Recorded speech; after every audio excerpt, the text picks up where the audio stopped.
All right, well, we're gonna try this whole DMing online thing. If you're watching, hi. Here's everybody around me. To the left, we have Lucian. Down the bottom, Sasha. Beneath me, Logan. Bottom right, Cedric. And to the right, Brian. Have I got all that right? Yep. Close enough. All right, well, we're going to be playing some Tomb of Annihilation, and let's just move over to that. All right, cool. So, as you can see, we've had a little bit of drawing on a Tomb of Annihilation home screen. Yes, so we are playing. All right, so we have 5 characters with us. Lucian, do you want to say a little bit about your character? Sure. You see basically war mage character, so we're allowed to start at 6th level for this campaign, where we're starting out. So he's got a little ruggedness to him. Human appearance with black hair, black facial hair, and normally would wear robes, but I think down here where we're going has decided to wear more of like clothing that's going to get him through the jungle. So more of a vest, shirt, pants, backpack, big staff that he carries with him. Obviously a very arcane looking style person. Anybody would be able to pick him out of a crowd that he's some type of arcane user. And I think it was 6'1", but kind of skinny, so somewhere around 135 pounds maybe. And that is my character. Can't wait to get going. Excellent.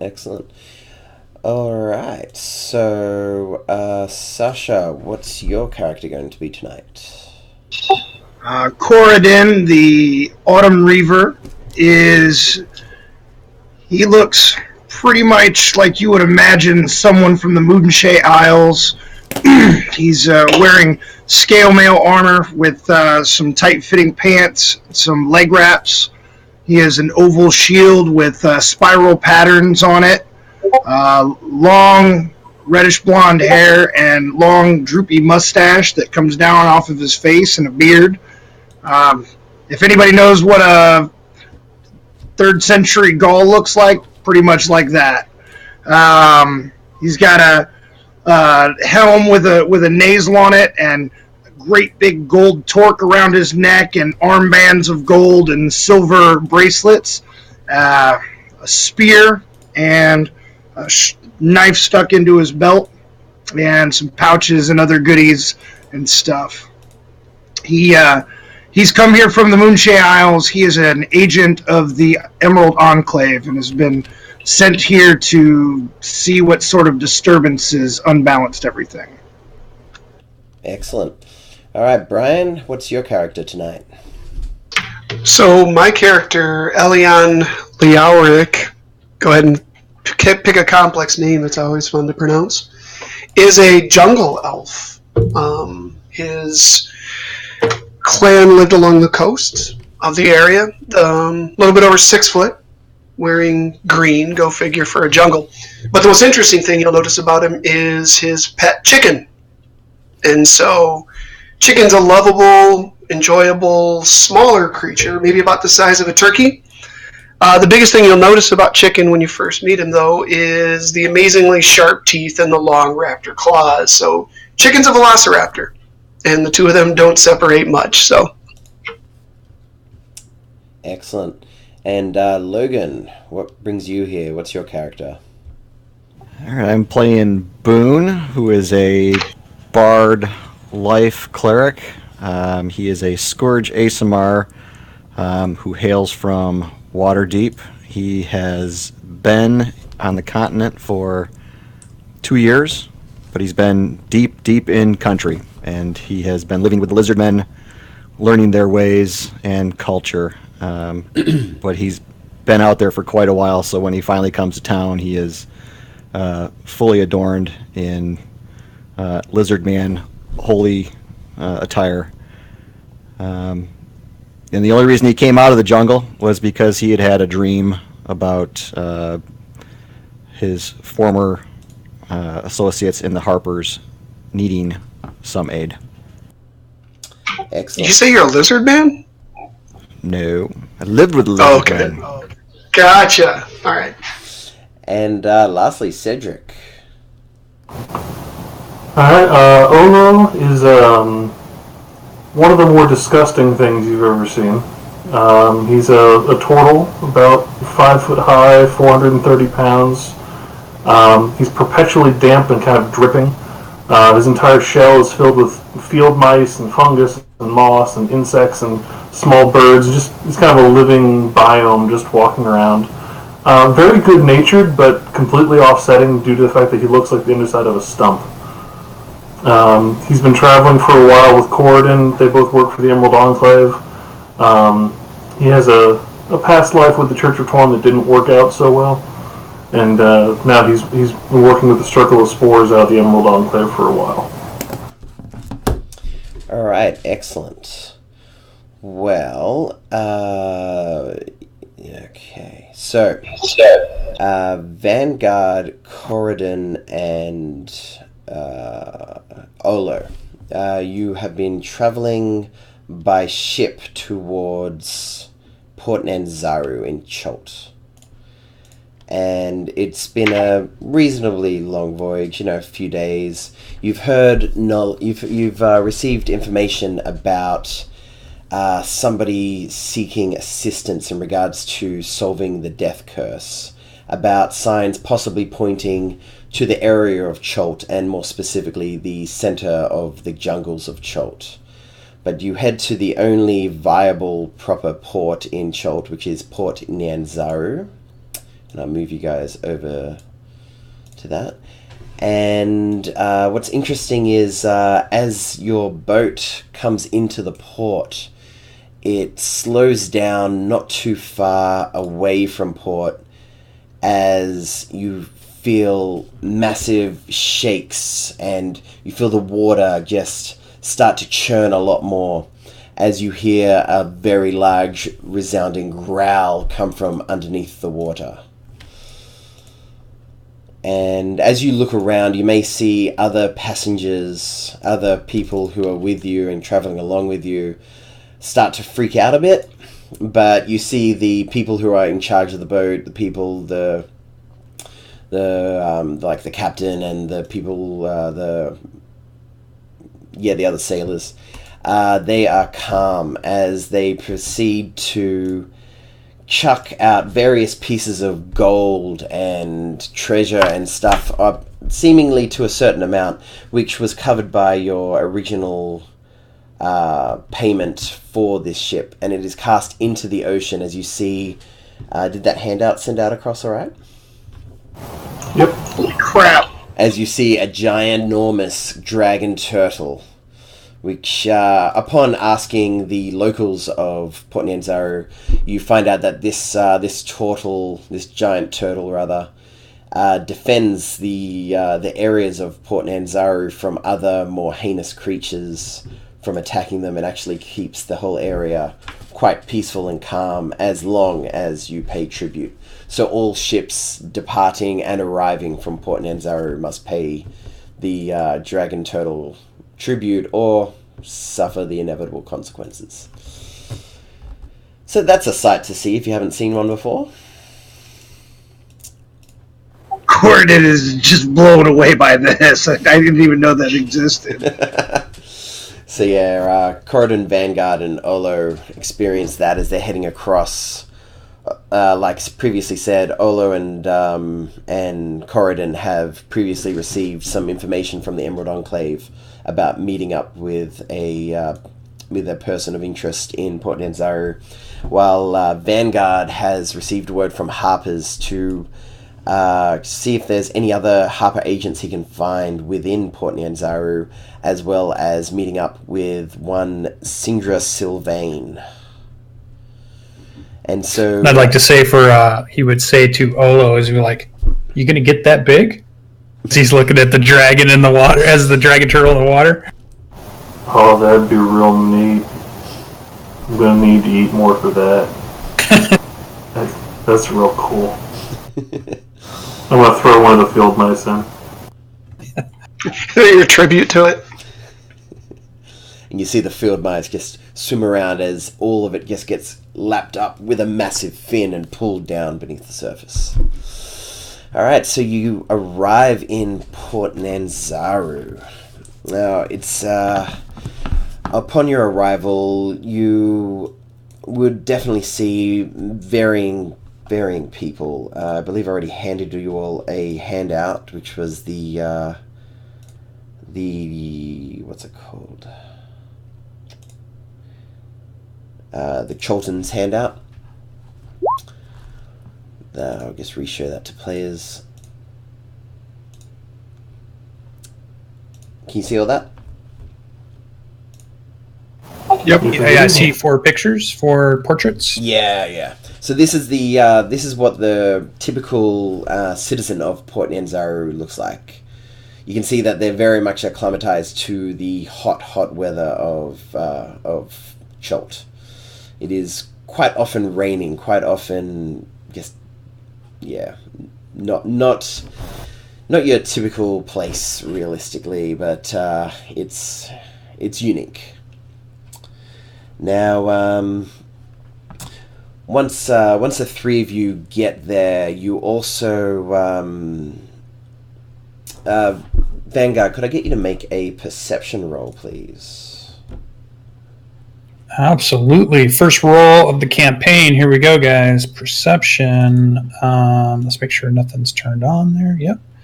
That would be this one. Oh, that won't be too good, but we'll...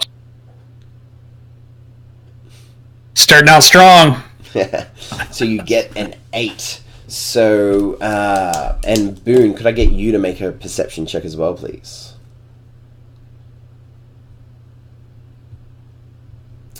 I'm still looking back over my shoulder at the turtle in the. So, Vanguard, you would have been definitely distracted with your companions that you have met on the boat ride to Port Nanzaru, and you do not notice Boone before he notices you. Both of you most likely having some form of insignia upon yourself, insinuating that you are both Harpers. And Boone has been receiving information recently that something might be up and is headed to Port Nanzaru, and upon seeing you, realizes that you have some form of faction affinity. Yeah, I would say on Vanguard too, because the Harpers are the worst kept secret of all of the other factions. So like there's like a clear Harper pin on my breast that's supposed to be secret, but everybody knows because everybody knows who's Harper. They never can keep a secret, so it's easy to spot. I'm pretty much covered in feathers with a skull mask on, so I don't have any Harper stuff on. But I'll walk up and I'm going to give you the secret Harper hand signal, so that you know I'm also. So did you go native? Totally native. Awesome. Excellent. So, upon realizing that this is most likely the person that you have come to meet, Boone, as you look at Vanguard, could I get you to make an insight check for me, please?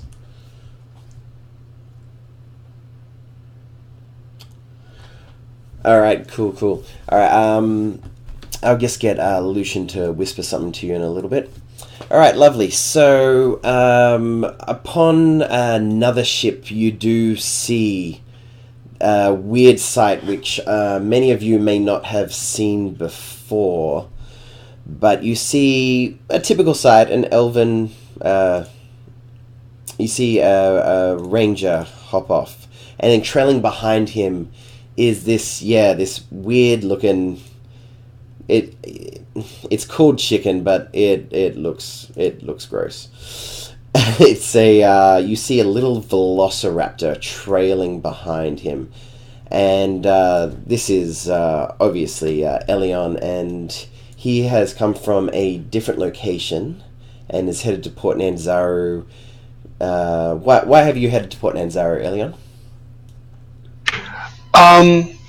So he's actually here looking for something in the jungle. So his tribe back home, there's myth of a lost ancestral artifact that had disappeared. And so he's here questing after that.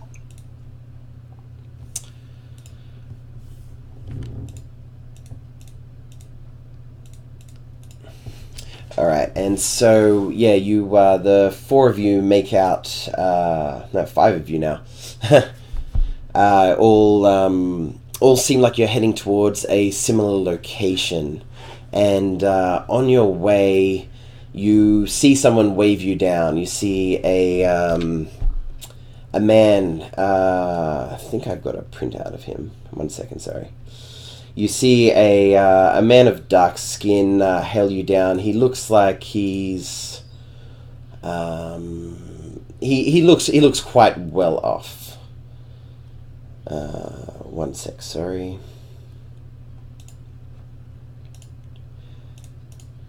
You see this man. Did you all get that? Yep. He introduces himself as Wakanga Otamu. Now, Wakanga comes up and goes, gentlemen, of course, come this way. I am Wakanga. I believe that, judging by your apparel and your confusion about arriving here, that you are the new people that have been sent for. Aye. Excellent. All right, well, come this way. We'll. I have someone that has been inquiring about your arrival, and he leads you towards his villa. So if you guys are looking at the map, it's around here, and he leads you to a villa, and he talks to you about yes, you have come to see Sindra. She has sent many requests for this seemingly weird wasting disease. What do you all know about this? Nothing. Just that there's a disturbance. Heard something's eating somebody's souls. It just doesn't sound cool. As my companions eloquently put it, though from what I have heard, tales from across the lands, including most of the nobles in Waterdeep, are quite upset for many of their relatives who have been, say, brought back by the church's grace, have seemed to contracted the same disease, and it's become quite the issue that many in Waterdeep would like investigated, and I'm sure many from other places too, as this probably affects all of them. Have any of you been resurrected as I look at this group? This is my first life I've ever known. Mine, the only one I've had too. I can't speak for chicken. Well, it would not do for you to get sick in the jungle, so this is why I ask. How could something originating here affect that far away? And how do they know it originated here? I do not know much about how it was found out, but I believe Sindra may have more answers for you if you... Please, come with me. And he ushers you out of the common areas and more into what you would call the more upper-class area of Port Nyanzaru. And you blow past silk curtains, and you see what looks like a very bandaged person. The person is seated in an overstuffed chair. You can't discern a gender, but only the person's head seems to emerge from under a heavy blanket.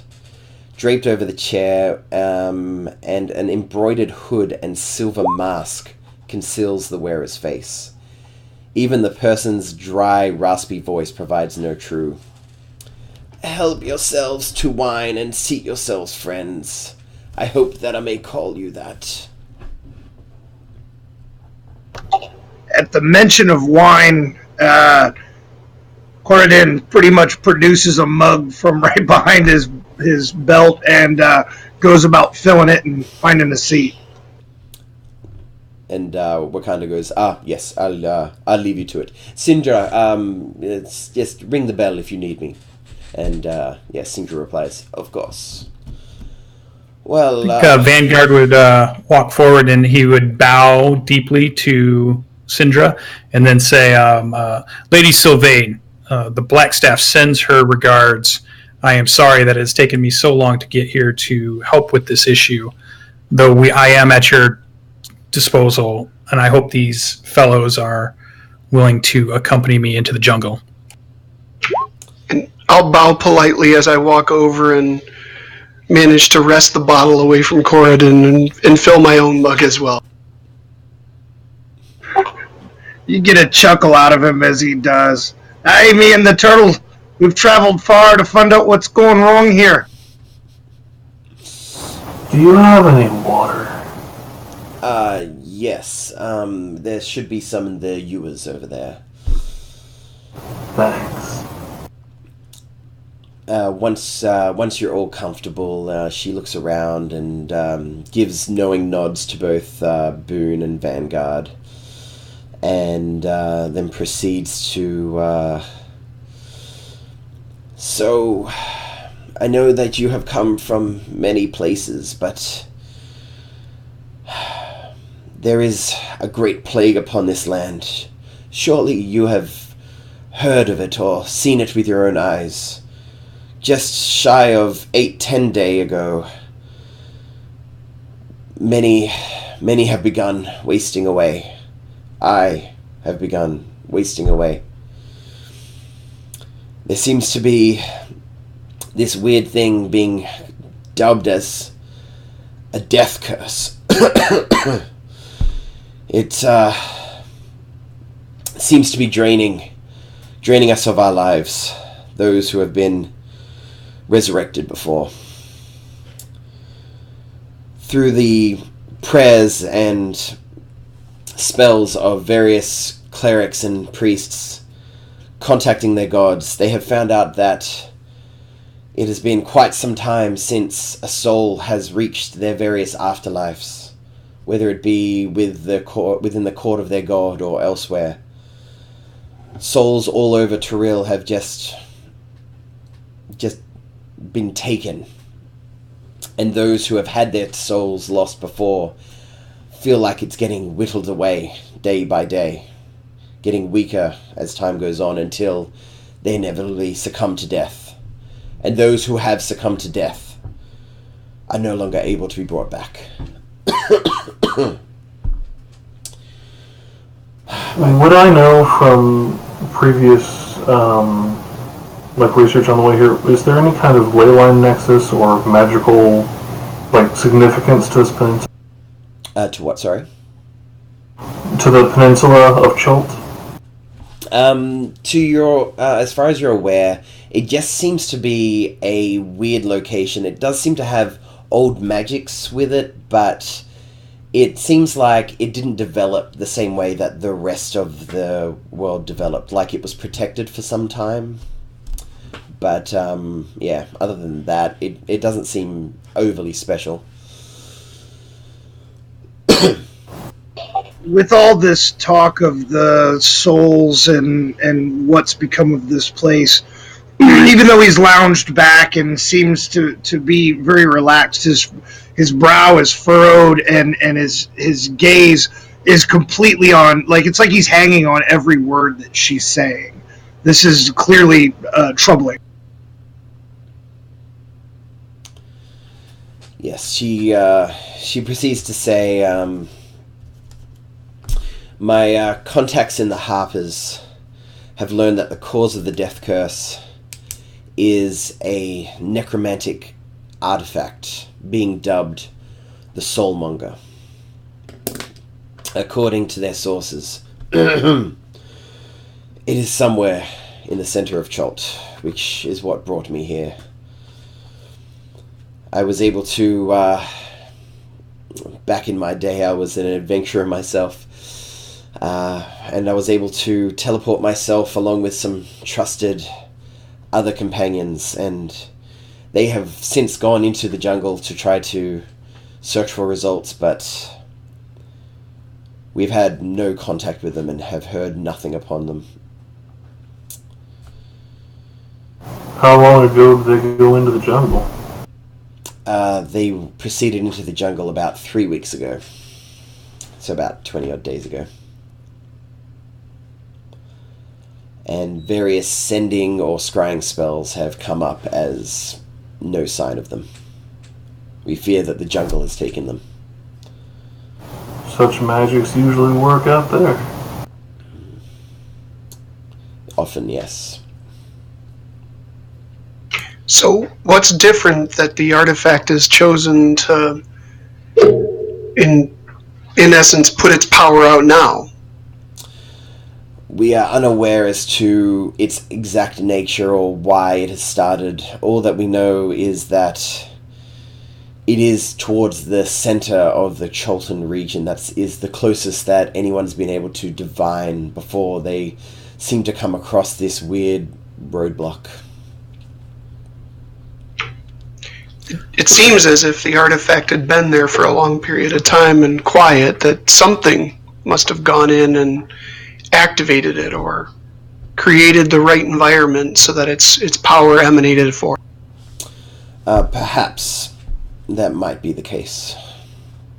And I can only imagine a power that is willing to shake the foundations of heaven and hell, take their souls from where they're supposed to go. You're making some big enemies if you try something like that. Many enemies indeed, but those enemies are dwindling day by day. And now there's 5 more. Thank you. Anyone strange come to town last year or so? You know, big fancy. Says the giant turtle. Teleporting towers. As he says that, I can't help but look at him like when he said strange, and then I look at the velociraptor curled up at his feet. And yeah, you see the small velociraptor, upon being acknowledged, like looks over as if realizing that it's being talked about, but then just shakes its feathers and starts back in. So I'll toss chicken a small piece of meat.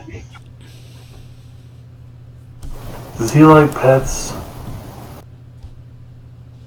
He would definitely love to comfort one of your mice. I'll feed him a mouse and give him some scritches. Oh, he looks very happy at that point. Chicken thinks he's found a new friend. Definitely gonna move my feet out of the way for that thing. Roll a 2 feet handling step. check, Erler. What was that? Roll an animal handling check. Roger that.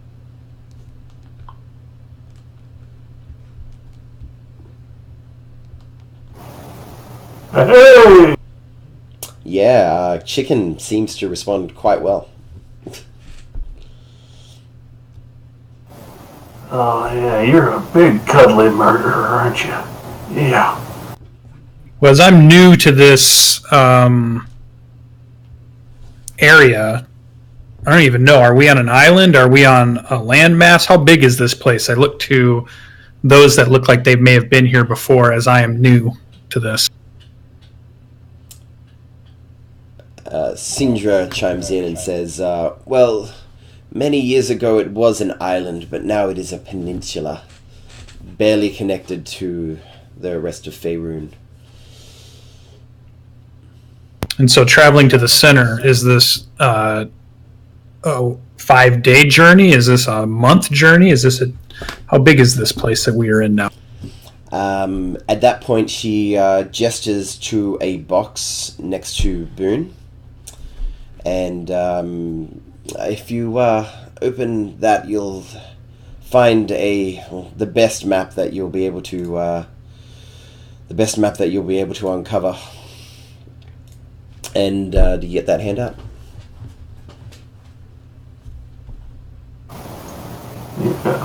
Yeah. Yep. All right. So she gestures towards the map and says, "This is the most accurate map that I could procure. It was As you can see, there is large amounts of it that have been unexplored or unreturned from explorers who have gone there. And you see various locations on the map, and anywhere in white just hasn't been explored. They don't know exactly what it is. Most of the map has been uncovered by sailing around the edges, and areas of mountains have blocked any further peeking in.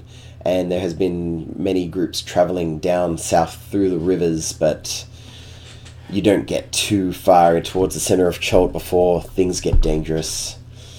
She mentions that as you go deeper into Cholt, not only do you face more ferocious beasts, but the great undead threat. At the mention of undead, Olo for the first time gets like a very somber and kind of angry expression on his face, and kind of sits back and begins paying much more attention to what she's saying. She proceeds to say, there's been many undead, many more than there ever was in the past few years, traveling north. We assume that they're coming from a central location, but again, many have tried in vain to uncover or destroy or stop, and have failed. There have been some who have thought that the undead may have something to do with this new soulmonger threat, but it is all just conjecture at this point. Are they those that have risen that were supposed to rise with life? Are you referring to like have some come back as undead rather than come back as normal? Yeah. No, the raised dead spells have just failed. They make no connection. But the ones who have died from the kind of wasting sickness, have they risen again afterwards as undead? They just collapse into a disgusting mess. And then she looks down at her bandaged arms and shudders. How long do you think you have, Syndra? Anything could be. I feel like I could be weeks away, months away. I do not know. And even if I should die, I do want this stopped. I do want this dealt with. If you are able to put an end to this. I was an adventurer for many, many years and have procured many magical items. If you are able to put an end to this, I'll allow you to choose anything from my treasure vaults. If we can get this done in time, you may not have to worry. Yeah, hopefully. With this curse, do the healing magics, are they affected? Or are they still working normally as far as people can tell? As far as it has been seen, only spells bringing the soul back to the body have been affected. Spells that heal the body before it's destroyed haven't been affected. So would you mind if I gave you a little bit of healing? You can try, but I've paid for the best healers in the lands, and they haven't been able to do much. Oh, I'm not very good at it, so don't worry about that. Yes, save your slots. Has nothing been found that will slow the curse? Nothing that we've been able to divine. I'm just waiting for the end at this point, hoping that it can stop. How is it in all of this town that 5 random people are the best bet you have at this point? Is there anything else you're not telling? You weren't the first, nor the second, nor the fifth group of adventurers that have been sent out. I'm not going to disguise this. It will be a dangerous mission, a dangerous adventure. There is a very high chance that you may not return, and if you wish to back out, that is acceptable, of course. You are not required to do this, but... I can go back into the jungle. He interrupts. The war mage there clearly is not ready to go into the jungle. Nor is the one wearing all the armor. You know, you must not know what I'm talking about. We're the best. And maybe if you're not, I am. I look at Chicken and I laugh a little bit and say, I don't know, man, I'm pretty scared. Maybe we should go home now. And then travel all this way to go home. There are many powerful people and many lords and ladies that are counting on some group, some heroes to step forward. I'm here to do this job. I'm ready to go. So Chicken squawks back at me. Oh, sorry. Chicken squawks back at me, and I'm like, fine, we'll stay. Whatever.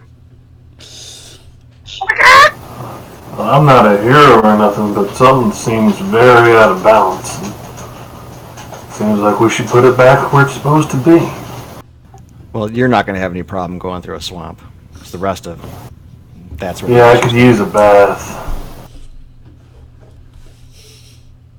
Have you purchased pants yet, or are you there in your tribal outfit? Where are my tribal stuff?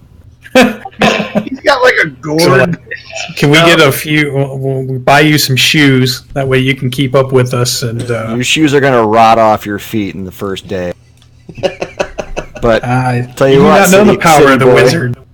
Yeah, we will see. The power of prestidigitation.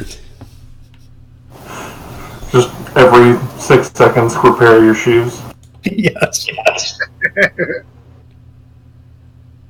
I toss him a can of Scotch Guard. All right, so upon the seemingly unanimous decision to enter into the jungle, Syndra will ring her little bell, ding, and Wakanda will come back in and goes, so have you decided to go adventuring? Yes? Yeah. Yes, and we will need proper equipment. Oh, but of course, Syndra has set aside a little amount for each of you, and he proceeds to hand each of you 50 gold pieces, which you can add to your character sheets, which I assume are all hunky-dory. I'm going to look at the bag and just kind of hand it off to Corbin. I'll keep a hold of it for you. Thanks, man. And spend it at the first bar we're at, I'm sure. Mumbles under his voice, Vanguard. Oh, he'll get his fair share. And first round's on you. And Wakanga proceeds to say, well, make sure that you are properly attired and properly outfitted before you leave. And, I would suggest trying to get a guide. It is quite dangerous to go into the jungle unexperienced. I'd like to interview the guides. Is that possible? Or just talk to them quickly? Yeah. As he refills his cup once more. So where are the guides kept? You got a pen full of guides? Is that how you do it? I've forgotten the name of the place. There is the local tavern has got many, he tells you that the local tavern has many of these little post-its on a board which are willing to send people Thundering out. Lizard? Or yeah, that's it, Thundering Lizard, yes. Yeah. That is what I was trying to find. Say no more. You had me at Lizard. Alright, so you guys heading to the Thundering Lizard to check out the guides? Absolutely. Yep. For sure. Real quick before we leave, I'm going to reach down into the fishing net that's kind of haphazardly hung over my shell and pull out this rusted full suit of chainmail and kind of shake some of the rust off of it. Does anybody need this? Because I just kind of have it. Is the former occupant of that hidden in your shell somewhere? No, I got it when I was a kid, and it's just kind of been stuck there for like 60-some years.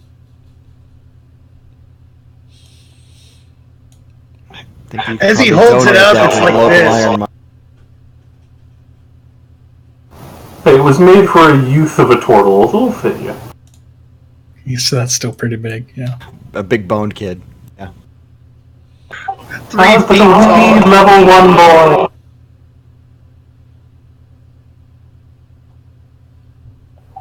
Maybe we'll find somewhere to take it. We could trade it to a guide. So, you guys heading to the Thundering Lizard? Yes. Yeah, excellent.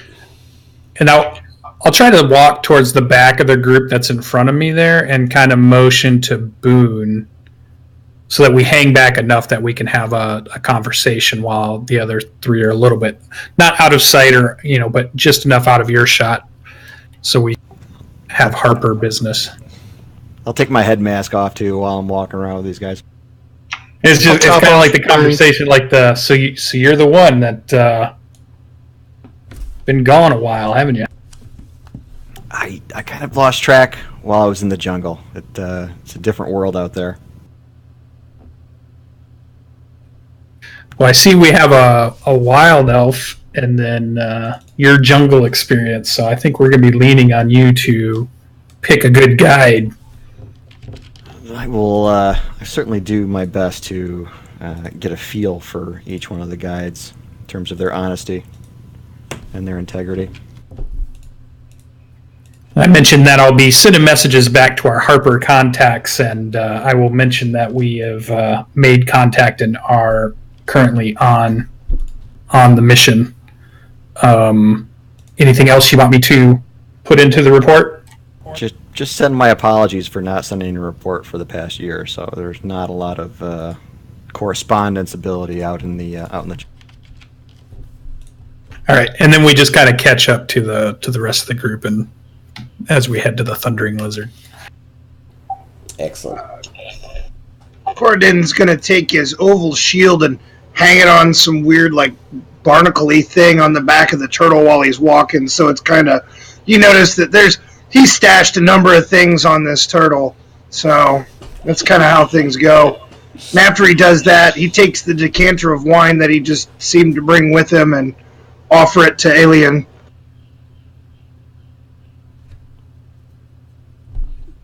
All right. Nope, I'll drink it then. All right. So, what guy do you want to look at first? We're just gonna say they're all present. If you ask the tavern keeper, they'll be able to get them to come along. Is there any way to talk to each of them in turn and see if I can get some insight into their personality and whether or not they're a reliable individual or individuals? Yeah, sure. So, who would you like to start with? Just start at the top of the list, I guess. Do the white dwarf. So, Azaka then? I just want to hear all the accents that Danimal's going to have to do now for each everyone. No, I was kidding. No. I just got this crappy accent, so that's all I got. All right, so the first one is Azaka Stormfang. So I assume you've read all the handouts? Yep. Yeah. Mm-hmm. With Azaka, she comes over. She's tall, proud. She looks quite strong. And she walks over and says, are you the ones looking for a guide? Yep. We are. Where is it you wish to go? What is it that you have of me? To the center of the peninsula. Oh, that would be quite a Yeah, trouble. real low-key task. Just trying to stop a giant world-ending curse. You wouldn't be the first.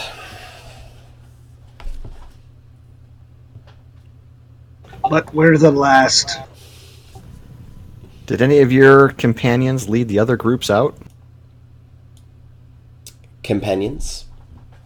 Or other guides in this space?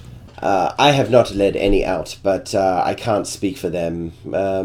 Professional courtesy.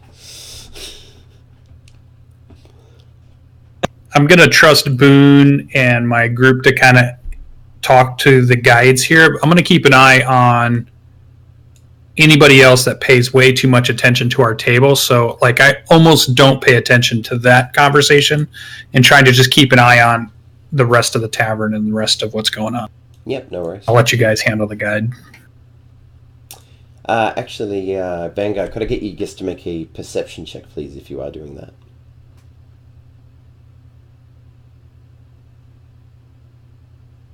Okay, I'll keep that in mind. Good thing you're the one looking for us. I've seen a lot of waiters and waitresses in this place, and they carry lots of food trays that looks really good, like stuff I haven't tried yet. So I'm really interested in that thing that looks like a chicken on a stick, but maybe it's not a chicken because it has more legs than it should, but it still looks good. All right, carry on. I'm gonna, for no reason whatsoever, just casually mention this. I have a 14 passive perception, just in case. No worries. All right, so yes, she asks, "Do you have any questions, or are you ready? Are you ready to go? Are you wanting me to be your guide?" We'll get back to you before the end of the evening, for sure. I guess the one I really want to talk to is Iku. EQ. And, No, you want the Chucky Dwarf. see if she actually is as good as the write-up on her. Yes, so Iku is actually not that far away, just in the back of the tavern, and she comes over and she's like, yes, I am the one known as Iku. Are you looking for a guide? Yeah, you're great. You'll do. That's a horrible perception roll. Somebody stop He me. just likes that voice and he wants to hear it all the time. So, what do you know about the jungle? It is full of evil and must be quenched. I have heard it's a thirsty one. What else? There is danger at every turn, and one who runs in haphazardly and gestures towards your armor loudly can run into many problems. So what makes you better than the Chucky Dwarf? We are all good in our own way.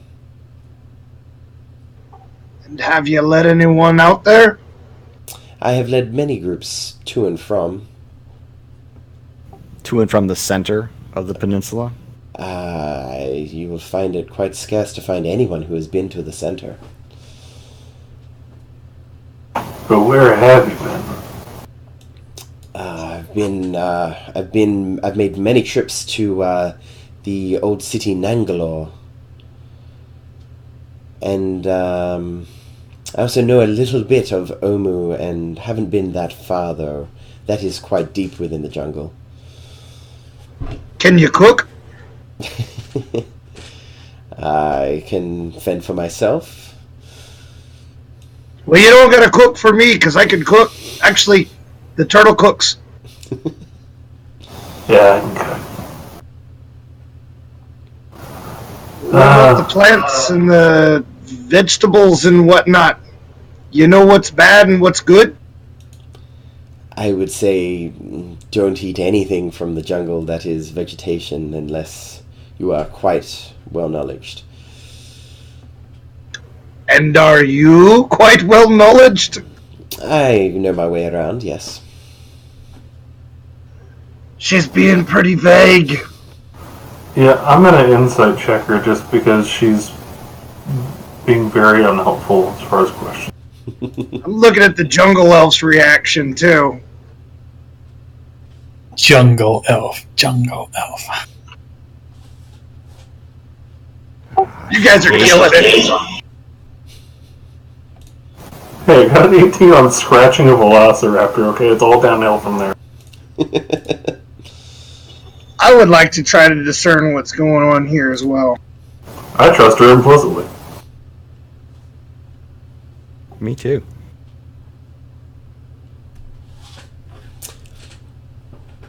All right, so Corridon, you being the only person of any insight whatsoever, yeah, you don't you get the read that she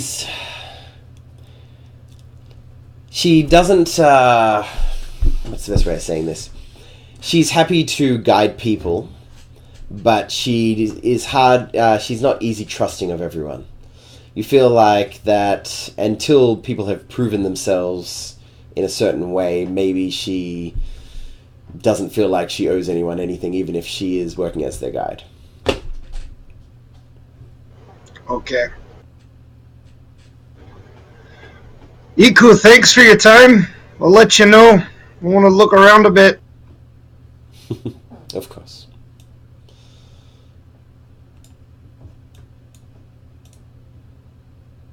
So you're going down the list? No, I want the chalky dwarf. Which one? There's two. Oh, the chalky. The chalky one, yeah, the and albino. And you see people parting out of the way, and you don't know why until this short dwarf pushes out from between them, and he goes, "Aye, Musarib, how you doing?" Okay, so far. Excellent. So, you wanted me to go out into Cholt, do you? And you look at him, and he's not like a typical dwarf. Normally you see dwarves wearing a lot of armor, a lot of metal. He's wearing bone armor, and his skin is pale white. Do I recognize what kind of bones? They look like humanoid of various varieties. Can I take a nature check to identify them? Yeah, go for it.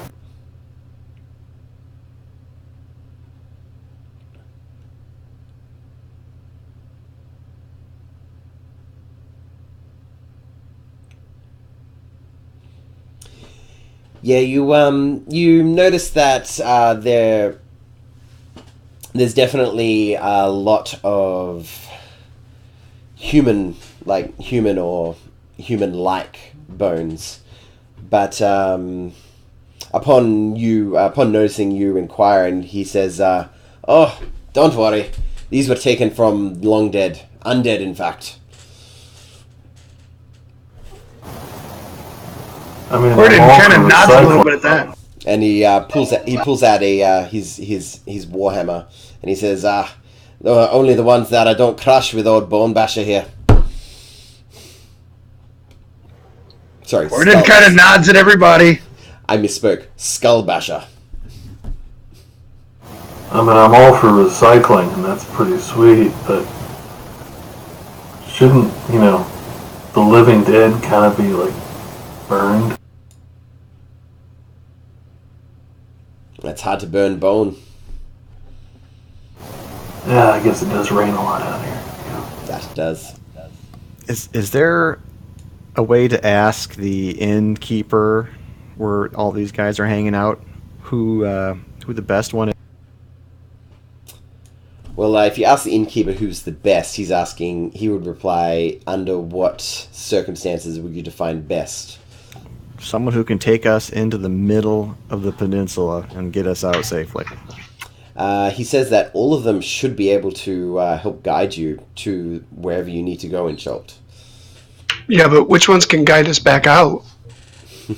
All the people who have these handouts up have gone on many various missions out into the jungle and back. Otherwise, they would not be permitted to advertise as a guide. I got a 17 insight on the dwarf. On Musharib. Yeah, you feel like he seems to be short, good, stout, driven. Well, next question: who has the money to pay for the guide? Yeah, I was looking at the upfront costs on these things. I'm gonna walk over to Corden and say, "Hey, that bag I gave you, you still got that?" Well, yeah. All right, I'm gonna Inside take that and go over and just drop it on him like, "I like a guy who recycles." Okay, let's go.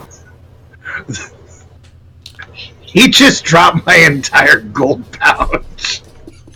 So, and he looks at it and goes, "Oh, so you be hiring me then?" But you're only getting a portion of that. My friend just wanted to show off a little. And with that, he's going to reach in there and, what are you wanting? It'll be 5 gold pieces a day.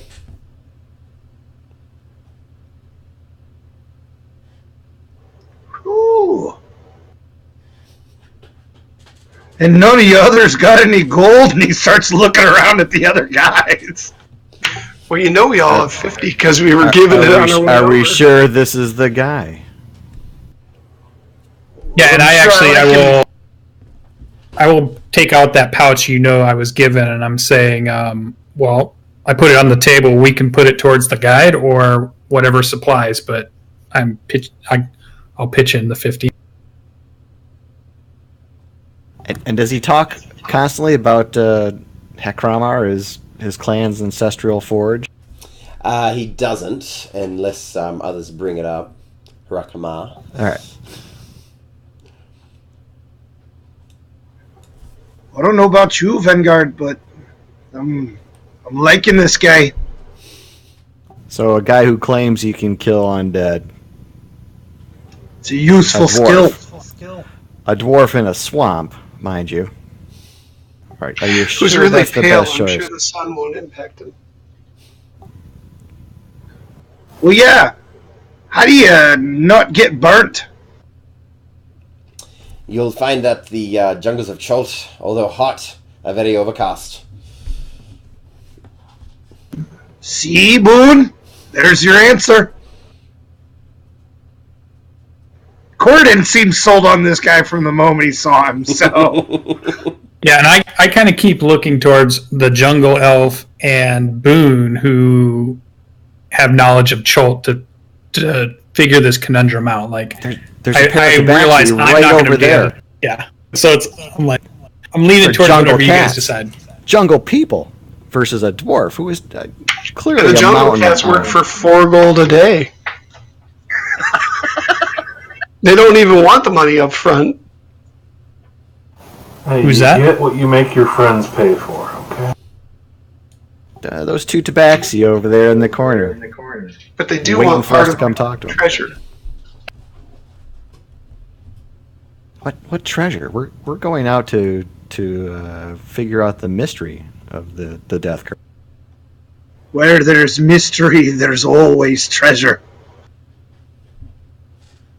I don't know why he sounded like a pirate.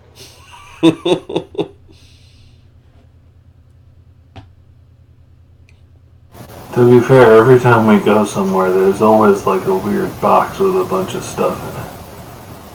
It's weird. So, are you guys wanting to chat to anyone else, or are you picking him, or are you picking... You can even pick no one if you don't want someone. Oh no, I think we need somebody.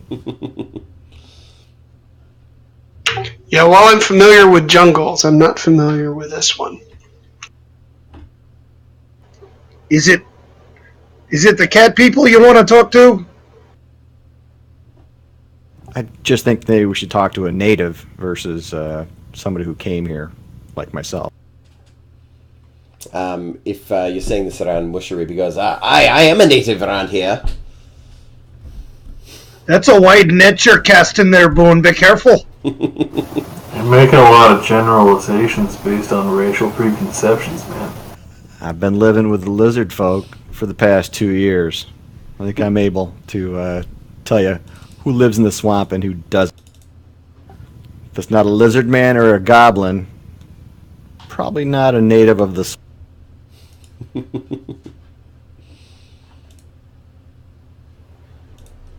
So, Mushrab, what's your... He stops himself as he realizes he's about to ask his opinion of these other people. Okay, listen. Yeah, I don't think we're going to get opinions of the others.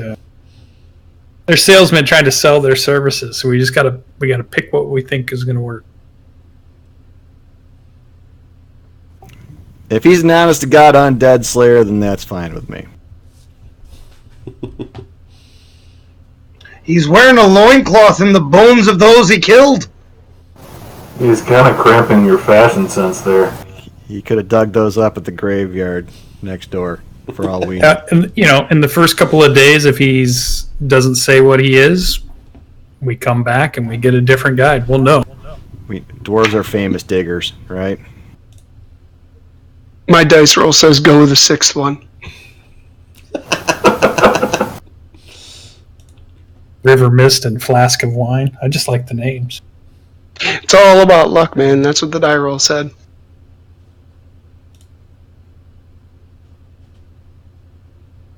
Nice. New Shrub it try. Who knows? There you go. Happens. Agreed. First number to match, we go with that one. So, is that Oh my consensus, gosh. or... Vanguard, you're the We're tiebreaker. taking them all. What are you guys rolling? D6. There's 6 guides. There's 7, actually. Isn't the 7th one Soldea? Is that who we were just talking to earlier? Who's no, the we'll talk to Azaka first. Oh, gotcha. Okay. Yeah, Salida is somebody else. Who's the 5th one? Musharib. I was right. Come on, you Chucky dwarf. He claps him heartily on the back and says, "So 5 gold, huh? That's a hard sell." I'll take my 50 gold bag out too. Say, we have money to pay him when we get back. So, Musharib then? Sounds like it. Yep. Okie dokie. He proceeds to tell you that it might be wise to invest in some rain catchers. Wouldn't trust the waters of Cholt. You get the throat leeches. Sorry, did you say throat leeches? Oh, aye. Awesome. It's a total delicacy. Green catch it is. He lets you know about the rain catchers, which I'll show that to you guys. It's a design. It's a tarp that folds out that catches rain, and so you can set it up at night and hope to try and catch some rain during the night. He lets you know that each person, due to the hot conditions, will consume 2 gallons of water per day. Would I be able to know, having been out in the jungle for so long, whether or not my create food or create water will suffice? Yes, it will, if you have the slots for it. Gonna ask the same question. I will buy a rain catcher as a backup plan, but yeah. Mm-hmm. I'll buy one too. That's 2 Yeah. I'm going to get one for myself and Olo. Thanks, buddy. I'll just stick it in the net. Done.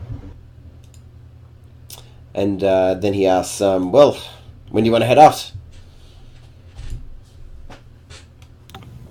First light? What's the weight on those? Did that handout go through or not? It says 5 Oh, I didn't pounds. see on there. 5 pounds? Cool. Yeah, 5 pounds. Yeah.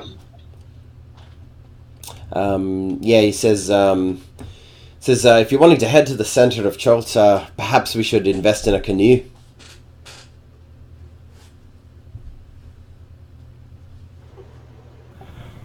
How about Will you that fit tell the us entire everything party? when they... Sorry, Brian, go ahead. Will that fit the entire party? If you're willing to hold your little wily creature there, then yes, it should fit the 6 of us. Small children on your lap. I'm good with it. Keep all hand feet inside the ride. Yeah, he lets you know that you can go see the at the southern part of Port Nanzaru. They usually have canoes for sale if you want to go over there. And he says, yeah, you might want to bring enough rations and check out the town for any other things you want to buy before you leave. I'll handle the canoe. How many days does he think we'll be in there? To the center of Cholt. Yes. If you're able to go there directly, it would be at least bare minimum. It's about you're looking at over 60 days. So the amount of rations we're going to have to supplement with food out in the jungle. You would most likely have which to I'm go okay to the with jungle hunting food. for it, so. Cordon's a little troubled about the shoes rotting off the feet thing, so I'm going to try to get some extra footwear.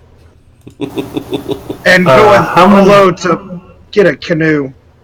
How many days of food does one of the starting equipment rations cover? A ration would cover 1 day of food. And he suggests to have a good backup of at least 10 to 20 just in case you are unable to find food. But the jungle is full of various beasts that are ripe for the picking. That's possibly 300 gold for the trip to pay him, just so everybody's clear. Just get Better hope we get some money out there. We just got 300 gold handed to us. 250. 250. And I had some. Is one canoe going to be? It's new math, John. It's new math. As long as you're not bringing anyone else, one canoe will be able to fit the 6 of us. I'm going to head down to the, I'm assuming there's a market down kind of by the port where we came in. Mm-hmm. I'm going to go take a look for the guy selling canoes. Yep. You come across it, and yeah, you see they sell various things, including you do see various canoes there. So there's a river that goes straight to the center of Cholt. I asked Mishar, can't get his name right. Musharib. Musharib. He says it doesn't go to the center, but you'll travel at least twice as fast by water than on land, and so it'll get us quite the distance quickly.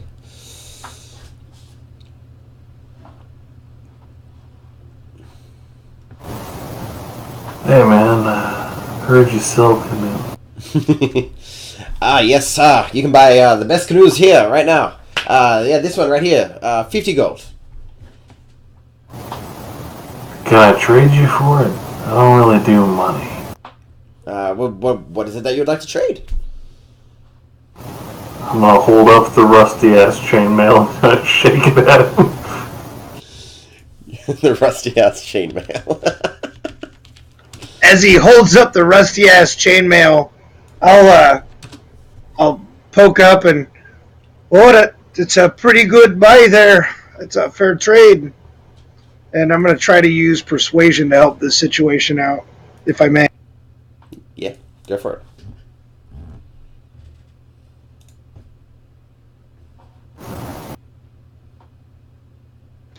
14? He goes, I guess, yeah, and you see him doing calculations in his head, and he's like, the chain and 10 gold. You throwing in some paddles? Oh, they come with 4. I know fresh water's kind of hard to come by around these parts. What if I filled up all your stockpile for you? What was that, sorry? I know fresh water's kind of hard to come by around here, what with the death and the throat leeches and all that. But that's what they say, I fill up all your canteens and jugs. He says, my friend, it falls from the sky.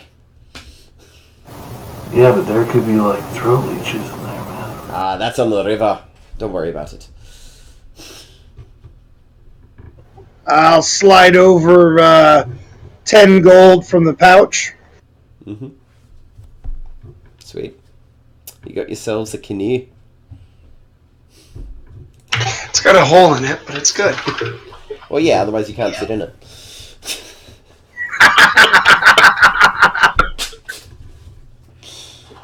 Brilliant, sir. Yeah, it would just be a log without that hole. Mm-hmm. Yeah, I know. So is there anything anybody wants to inquire about before leaving Port Nyanzaru? I see any footwear, I'd like to get some. I'm sure you can find reasonable footwear. Does a turtle wear footwear? Or flipper wear? What do you got on your feet? Kind of looks like a shrunk down elephant foot. Are we going to need anything else? So you said food, we've got rain catcher for water, we've got canoe for transportation. We're going to buy food, which we haven't done yet. Anything else we need to survive this jungle I keep hearing about? Armor, weapons, and the willingness to fight. All right, I've got pull the a third. big petrified stick out of my shell and kind of wave it around me. You got the weapon. And he does take a good look at you, Vanguard, and like shakes his head a little bit as he looks away. City boy.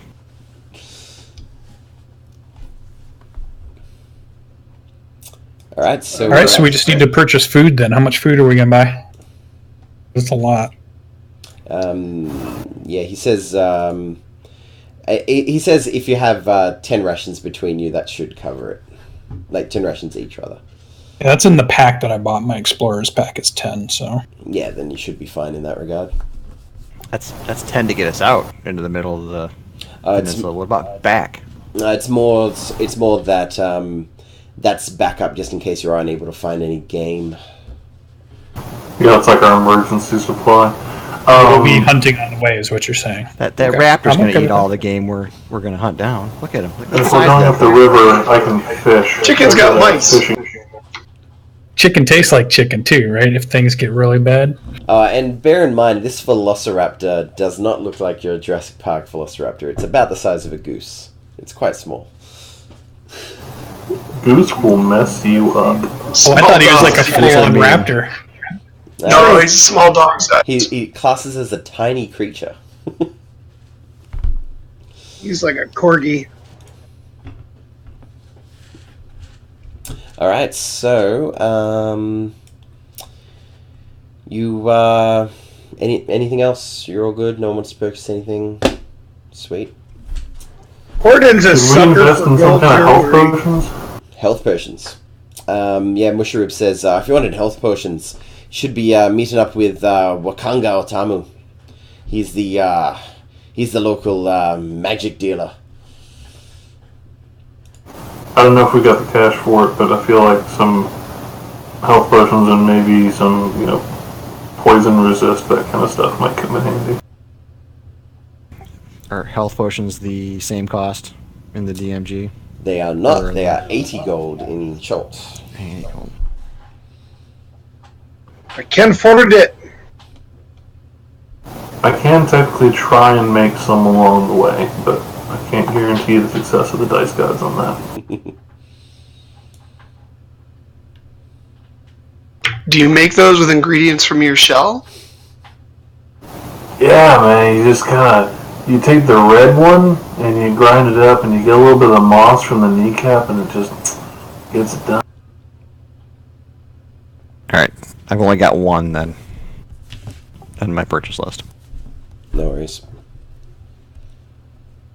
I do have a herbalism kit, so I know you can use that. I haven't actually done it in 5e, but it's just a skill check plus some ingredients. Yeah, it's like you need to have like 25 gold worth of ingredients or something like that. I haven't properly looked into it recently. That sounds about right. I'll find it before I get to it.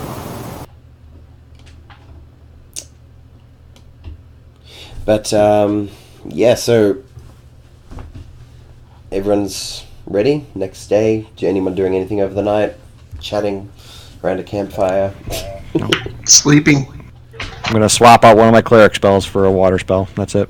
Yeah, no worries.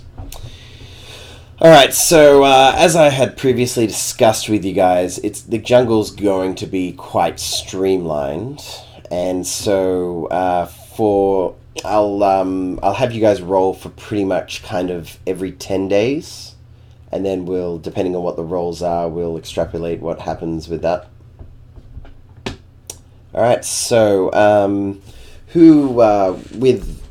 with the guide can give you advantage on your survival check to travel successfully through the jungle. Now, would you like the guide to roll his survival check, or would one of you like to nominate yourselves as the leader, I guess, or the person who's holding the map and trying to figure out what's what? Is this by any chance favored terrain for you, Ellen? It is favored terrain for me. Looking to the jungle elf for help. Let's use his. Alright, well, you may roll a survival check with advantage.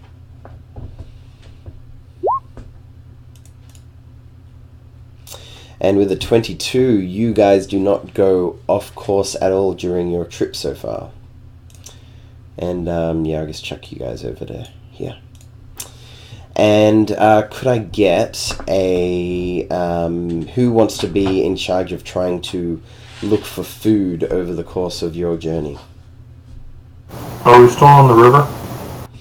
Primarily, yeah. You'll be almost off the river after this 10 days.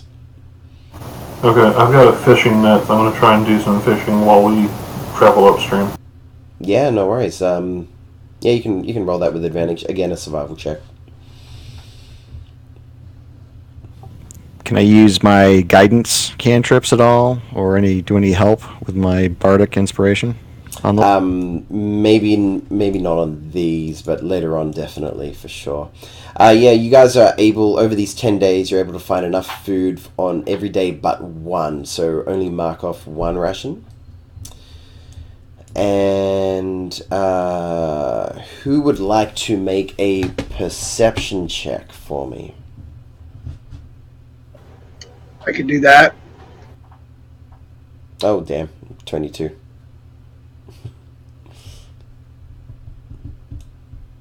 Oh, sorry, Elian. You were the one who was guiding, so you couldn't make the perception check. My bad. Oh, okay. That's all good. Interesting. So while you guys are looking up, while you guys are camping, how do you guys organize your nights? In full tactical formation. reason. Evidently during the time when Corridon's on watch at 3 in the morning. So I'll ask you this. Boone can do it next time. I'll ask you this. You need to be asleep for 6 hours, and you're cool to be awake for 2. Except you got one elf, right? He can be awake. Yeah, I think Vanguard would always volunteer for the first watch, which allows him to use whatever remaining daylight there is to keep an eye on camp, but also write down, like, he's keeping a journal of things. Yeah. And keeps an eye out, keeps a watch, and then would turn it over. So I think Vanguard would be first watch and then sleep after that, after preparing spells. And yeah. I'll we take should also, second watch. on a daily basis, and I understand we don't have to do it right now, but I'm going to be getting up and using my inspired leader feat and doing a little 10-minute sermon. Yep. About the dangers of the jungle for everybody. I assume at some point during this day you've done that. So if everybody would like to apply, how much is it? Let me post it. while he's doing that, the first thing I would do during camp setup would be I would set up the rain catchers in case it's going to rain in any given day. We'd make sure I would tie off the canoe so it doesn't go sailing off down the river at night without us. and would gather up rocks and sticks and stuff for a fire, and I would light it with magical energy from my hand and place it into the fire to start it. Would be a very typical starting of our camp. And Lucian, you reminded me to check the weather, and today it's heavy mist. So on this particular, you don't have to worry about too much of it, but it's heavy mist. So no wonder today was the day that you got the critical one. So that makes sense. I'll take second watch most nights, and then whenever I'm done, I'm just going to retract into my shell and go into the full shell defense while I sleep. No worries. You are in your shell, and your AC is improved, I believe. So that's the first 4 hours covered. I'll take the last watch with Boone. Yeah. I'll take the one right after Olo. Alright. And does anybody have a preference where Musharib goes? First watch. Alright. I don't trust him at nights yet. Fair enough. Corridon's a little impressed with how the mage goes about in his organized fashion and taking on some physical labor. He hasn't seen too many wizards do that sort of thing. Alright, so put yourselves wherever you would be during your rest. I think you would recognize military precision, too. Like, I'm the type of mage that is assigned to an army. So it's like, this is like, camp is like the thing he does all the time. I don't know why it took me so long to find Musharib. It starts with an M. It goes alphabetically. There he is. I will set up the rain catchers as well. Oh yeah, do we need to be rolling for those?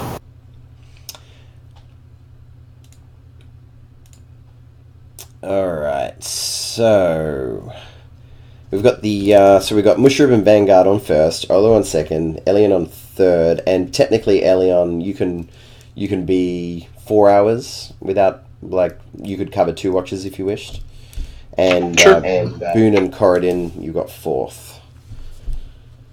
So do you want to grab part of the second with Olo, or? I'll grab part of the second with dark vision. Makes sense if I'm... Oh, okay, so so Boone, you're going with Olo.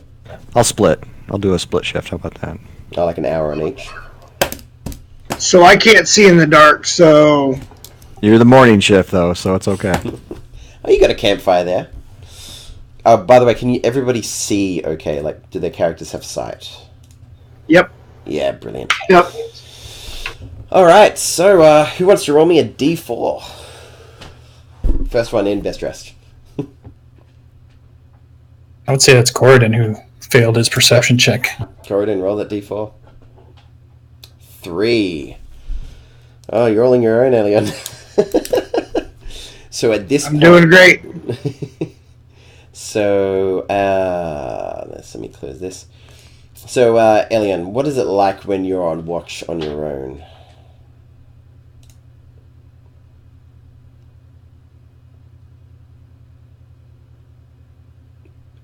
Elion, you there? He doesn't know. He's forgotten his name already. No, I'm here. That's the worst part. It's like, Elion, who the hell is Elion? Who's he talking to? That's about it. I'm like changing names too often in these But campaigns. See, Yeah, I know. See, I've got a page with them all written down, so it's easy for me. Ardrith. So when I'm on watch on my own, I've got Chicken, right? Of course, next to me. But of course. You said it's misting? Yes, it's misty, so Okay. it's really hard to see out. Doing my best to keep my bow and the bowstring dry at that point. But I'll move a little bit away from the fire, and I'll kind of rotate around in circles. Okay. But stop every once in a while, take a look, and rather than just sitting in one place, I'm actively moving the whole time. No worries. You got good dark vision on that elf, right? Yeah. Oh no, I picked the only elf that had no dark vision. That was the one drawback. He's got the stigmatism jungle elf. I'm wondering, do you have really good? Because some of them elves have really good dark vision, and then there's just the regular dark. I've got elf dark vision. 60 feet. There you go. All right, so where do you want to be when I'll have you make your perception check? You may choose. Where do I want to be? When all the arrows hit you. I want to be right behind Corridon. At that moment, oh wait, I'm right here. You're right there? Right in the middle of all of them. All right, You get that dwarf killed. You'll save money. I'll be right over on this side right here. We'll just go with that. Okay, could I get you to roll a perception check for me? And Chicken has perception, by the way, too. Yeah, but he doesn't have dark vision. So True. But this is more... Actually, does he have any advantage on smell? He has passive perception. It doesn't say smell, though. Right. Skills, smell. Yeah, because some animals have keen smell. No worries. Yeah, get him to roll a perception check as well, but I'll take it at disadvantage.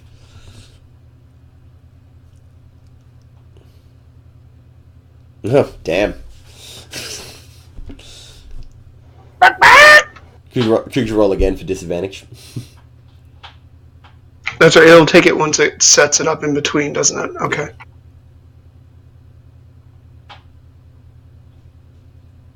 So 25 and 11. 11's still decent. Alright, so you get the unmistakable stench of death in the air coming from the south as you begin to make out these shambling undead coming towards you. The most noticeable thing about them, other than their obvious decay and death about them, is these weird blue triangles. There's blue triangle symbols upon their forehead. And could I get everybody to roll initiative, please? And I'll yell everybody up at that point. Yep. And choose your tokens when you roll it. Yeah. Oh, sorry. Select your tokens. Yeah, I'm new to this whole DM stuff. Oh, that is the turtlest. That is the turtlest initiative. I am a patient one.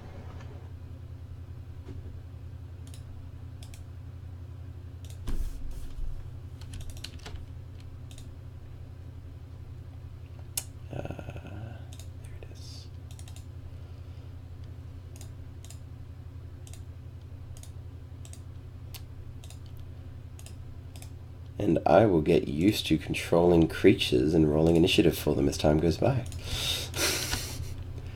I guess you're a pro, Lucian? Oh! Alright, so I got Vanguard, Elian, Boone, Corridon. I'm missing Elian and Chicken. And I'm an... Elian should be in there. No, Elian's there. Elian I had an misspoke. 18. I misspoke. I'm missing Olo and Chicken. Olo has a I 1. think Chicken... Oh, that's right. Chicken Doesn't goes the on your initiative. companion have the same Yeah. initiative as the character? Yeah. Yep, my bad. Alright, so did Olo... Okay, you got a 1. Alright, I'll just add... Yeah, and we're all learning our brand new 6th-level characters, so that's, Pretty it's much. normal to Reading figure through. everybody's stuff out. Yeah. Alright. So, I'll just have you make a... let's go with... I'll get you to make a wisdom saving throw as you hear a loud noise coming from Elian. Vanguard. Alright, wisdom saving throw, you said? Yeah. 8. He's within 10 feet of me, so that's with a +4. Bloody paladins. A 12. Alright, with a 12, you are wise enough to realize that this isn't a dream. We're being attacked, and you wake up. You are prone, but you wake up and you're able to act normally. So what will you do, Vanguard? Alright, so just to give you guys some of my, the audience and even my teammates, maybe their characters don't know this quite yet, but as I wake up, I realize there's danger, and I feel like time begins to slow. I have an ability called Tactical Wit, which allows me to have +2 initiative, which is one of the reasons I get to go ahead of people most of the time. I get a nice big bonus. So I see everything start to slow down, and his mind is already moving into battle. And from the prone position, as he begins to stand, using about half of his movement, he begins to say arcane words that are pretty loud. None of the stuff he will do as he's casting is very quiet. So when he's casting it, everybody knows it. And there are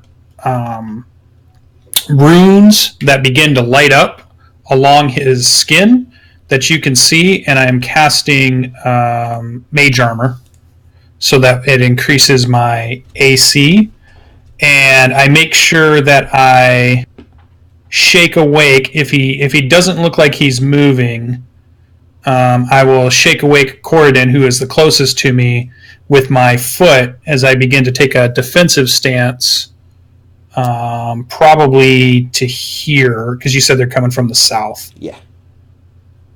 So I'll cast my spell, and then anybody that would see it, the Mage Armor looks like, again, the runes that pop up, but then you see a faint shimmer off just the edges of his skin. It's almost like it's just an inch off of him, so you can see a faint sheen of some type of magical energy crackle around him. And that will be my turn.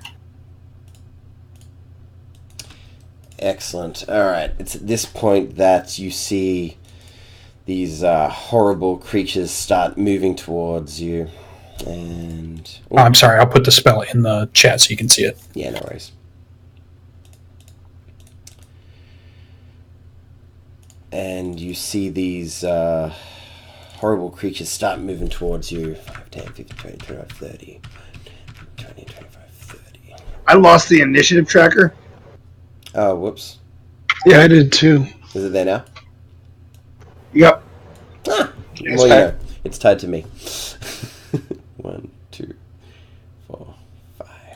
All right, it's going to go over to here, and who will it attack? The turtle or... I'm going to roll a d2. Come at me, man. Nope, going for Boone.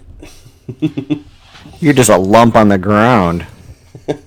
Yeah, I can't see anything. Yeah, but I'm a heavily armored lump on the ground. Alright, well, he is going to try to claw you with advantage.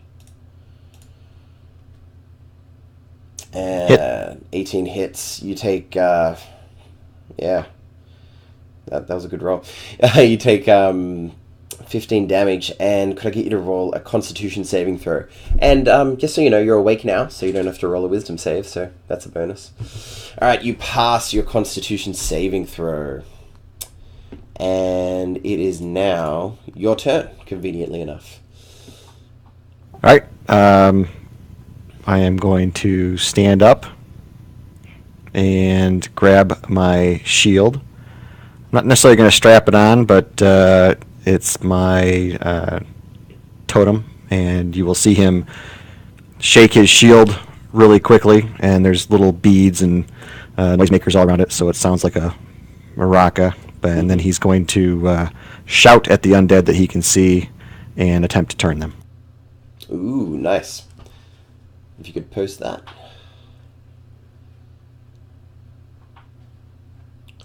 Sweet. So 30 feet of you, huh? What is your symbol? What is your holy symbol? It's just his, right now it's his shield, his leather-bound shield with all the fetish items around. Oh, but we can't tell what god it is?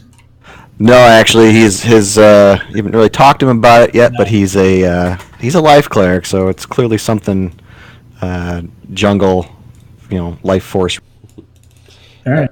All right, you'll see it affect the two that have come close to you, as well as two others nearby. I'll get their wisdom saving throws. You feel like they're extra resistant to this, though, although apparently the first one was not. And I'm doing this left to right. I'm at DC 16. Yep, there you go. Yeah, doing this left to right, and the ghoul. Do you have me set up for 60 feet of dark vision? Do I not? Let me check you out for a It's all second. 40-ish feet, but maybe I'm wrong. It's 40 feet of dim light. 60 feet of dim light, while the campfire is giving off 40 feet of bright light. Is that translating well or not? What's the furthest point that you can see out to, even dimly? That square is about as far as I get. Right. I can see stuff that's at the It's about what 50. I So can yeah, see, I'm close enough. That's close enough. Yep. I think the That's about what I can the dim light kind of gradients away. That's good enough. Yeah. All right. So I'll mark this one. So he is turned, as well as this one. But you notice the other two seem to have some kind of unholy resolve, like they're extra resistant to your turn undead ability. All right. Anything else for you? No. Sorry, no. Nope. None. All right. So that's your turn. That's my turn. Alien, you're up. Brian, you're up. Yep. I was trying to decide what to do. Sorry. Oh, no worries. I'm going to take a shot at... What's the tag? This one here.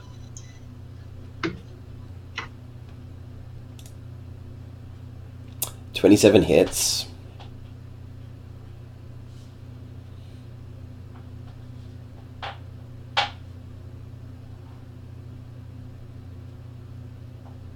Hopefully this thing's going to cooperate. No, it's going to roll twice. There we go. Right. Are you attacking So twice? 17. I'm going to attack twice, yeah. But I've got to roll to hit with the second one, right? Yeah, it's, 27 and 17, they both hit. They were your two first rolls. So, Let's go Legolas. Let's do this. yeah. These two arrows just go thump, thump, and you see him like, feeling quite hurt. And you said the one next to me had turned, right? Yes, you were able Okay. to see the light affect it as it was cast from from Boone, your companion, and he's turned and he's gonna start running when it's his turn. Gotcha. And then, all right, and then Chicken and I are just going to back off a little bit. All right,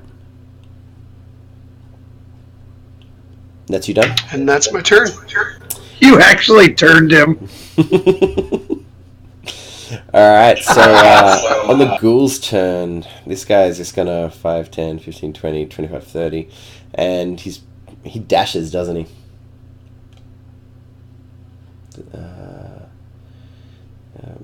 Move away, and it can't really move.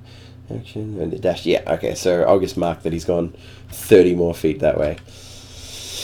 And then at the end of his turn, he doesn't get to do anything. Is he just running forever at this point? I think it's a minute. Yeah. But if he takes damage, I think he comes, right? Because it's just... Yeah. Alright, 5, 10, 15, 20, 25, 30. And then he's dashing to there. And I think the way it's played, too, is if he can't see the target, he can't come closer to him, but if he's out of sight, then he can just stop at that point. It just took damage, though, so it's not going to keep running. Which one? It was this one over here that ran. Yeah, the one that just got 2 arrows into it, that was going to take off. No, I didn't shoot at that one. I shot the one over You shot here. this one over here. Oh, all right. I can't see that one. Fair enough. No, you can. Alright, so that ghoul can attack, and he is going to attack Musharib. And he's going to claw him with advantage, seeing him on the ground. And he hits, and Musharib will have to make a Constitution saving throw. which he fails. So Musharib is now paralyzed on the ground. His eyes open with massive surprise as he's raked and then he's frozen in place. I think we lost our guide, guys. Alright, and then 5, 10, 15, 20, 25, 30. This guy's gonna chase after chicken. 5, 10, 15, 20, 25, 30. Alright, so he's gonna do one attack on chicken. I believe a 6 misses. And he's going to... And yes, it does. Yep, and he's going to try and attack... This other one's going to try to attack the currently prone Corridon. Now, you don't sleep in heavy armor, do you? I wear medium armor, but I didn't really say if I was sleeping in it, so I'm good with whatever. Like, would you regularly be sleeping in armor? Like, is there a rule for sleeping in armor? I think there is. I don't think there is for medium, though. I'm not sure. Yeah, I don't think there's a negative for you doing it. Yeah. Yeah, you can have your armor on. That's fine. I believe 12 misses you. Yeah, it contacts with my spalder on my shoulder as he reaches out and I imagine wakes me up. Yeah, excellent. Corridon, you're up. All right. He was laying there next to his big bladed boar spear, and I am going to stand up and see this ghastly beast over the top of me and try to hit him. So, which one are you hitting? No worries.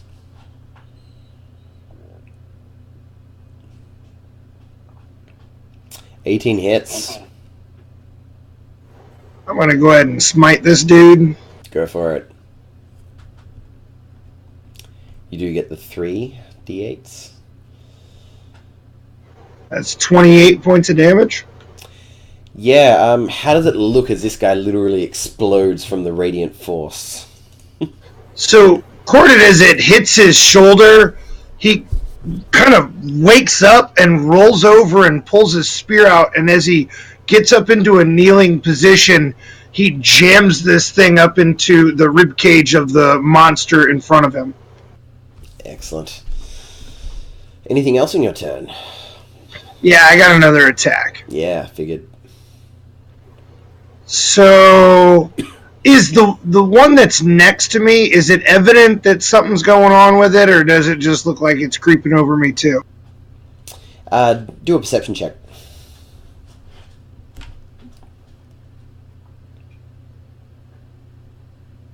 Yeah, I don't think I know anything. Yeah, it's really hard for you to tell since you were unconscious for the original turn undead.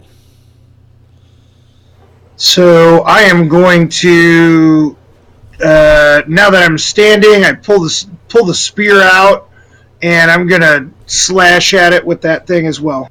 Go for it. Does a 13 hit? 13 just hits, yes. So 4 points of damage. And I'm going to use my bonus action to, as he slashes at it, he'll rip up and bring his gauntleted fist around and try to butt spike it / smash it in the face. Go for it. And a 13. Hits again. And I'm going to go ahead and try to smite him as well.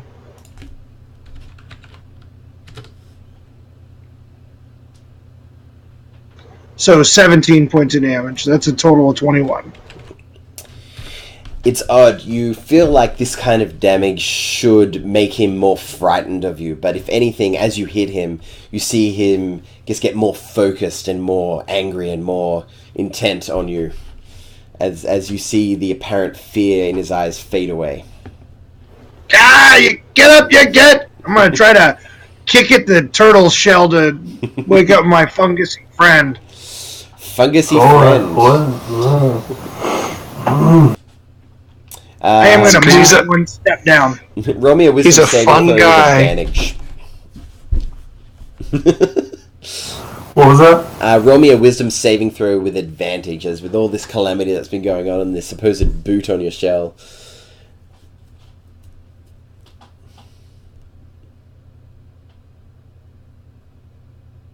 Yep, you're good. 14. So, I believe you are inside your shell. It takes like a bonus action or something to get out, right? Craig, it takes my move action to stand up. It's like coming out from prone. Oh no, but like, isn't it an action or a bonus action to go into your shell and then another one to come out of your shell? Let me check. I only ask because there is a turtle in my other Tomb of Annihilation campaign. Yeah, it takes a bonus action to come out of the shell. Alright. So I will use my bonus action to get out of the shell. I stand up looking very confused at why all of a sudden there are corpses everywhere. I was having a perfectly pleasant nap. I'm going to see Boone being swarmed, and I'm going to cast Sanctuary on him. On Boone. Nice.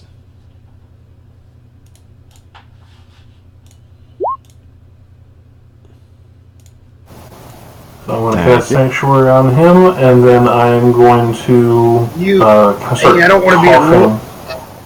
I don't want to be a rules monger, but you already used your bonus action. Well, Sanctuary bonus action? Never mind. I'll get you next turn. In that case, I will instead cast Shield of Faith on Boone. That's also a bonus action. Go ram it. Just club one of them buggers. I'm just going to hit him. In a moment of confusion, I'm going to drag a large, gnarled stick with a petrified ram's head on it and smash it into the nearest undead's chest. Sweet. The one on the left or the one on the right? The one that is directly in front of Boone, kind of pincer between me and him. Yep.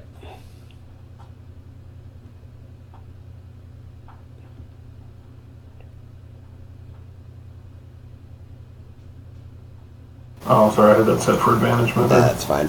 At 10, as you swing, he dodges out of the way as he's trying to claw at Boone. Alright.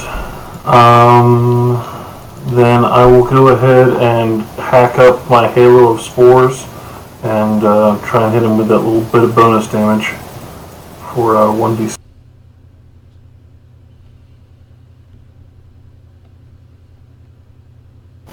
Doing a fantastic 1 point of damage. I'm here to help. So that the same guy? Yeah. Yeah. Every little bit counts. Yeah, that 1 point could be the tipping point at some point. Yep. Just checking if they're resistant to necrotic damage, because that would be funny. Rounded down to 0. But it's not. Thank God, not in 5e. Yeah. Alright.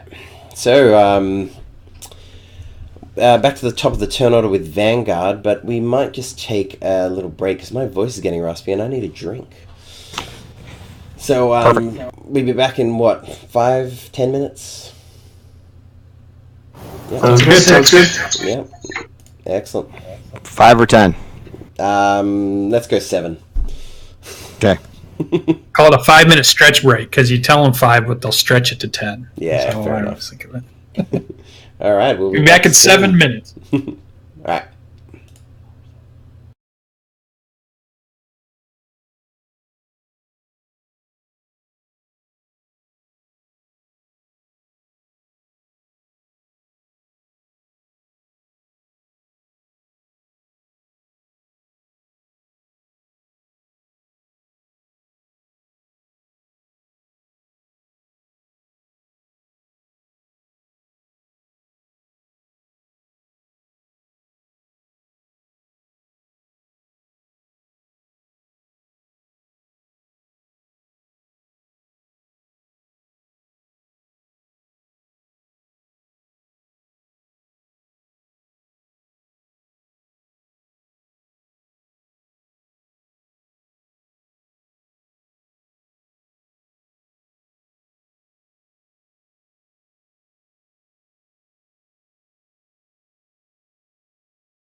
Be weekend at Mushrib. I love it. All right, we're We back can mount him into with a our velociraptor. We realized that Mushrib missed his turn, and so rolled him a let's roll him a Constitution saving throw and see if he's still paralyzed. No, okay, cool. At the end of his turn, he wasn't paralyzed anymore. Cool. All right, Vanguard, you're up. All right. I begin to words of power again begin to draw up. On the top of my staff, you see blue lightning begin to form and crackle into a ball. I'm going to move over here. And then I'm going to slam down the staff at the end of the verbal portion of the spell as lightning bolt forks out and smashes the darkness away and into these ghouls here. So, this way. Nice. So let me cast the spell. Here you go.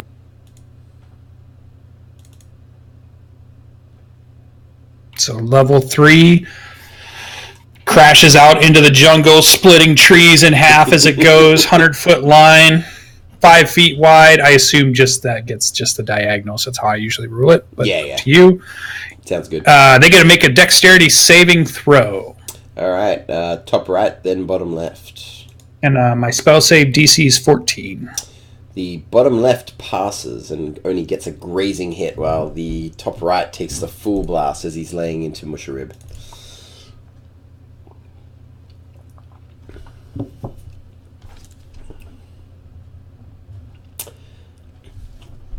$27.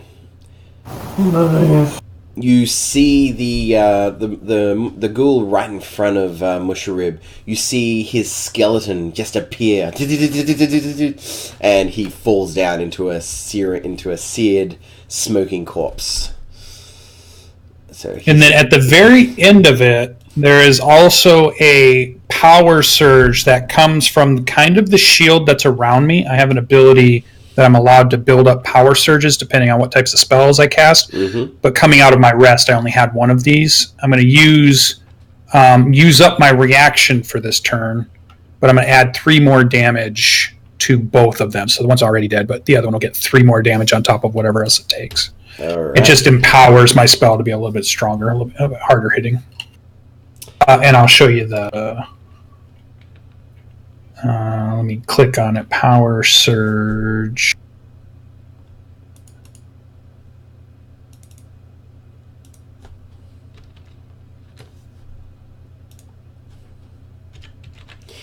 Yeah. So half of my level's 3 points more damage. Yeah, the War Mage. I've made many a character that I'll never play that's a War Mage. Alright, lovely.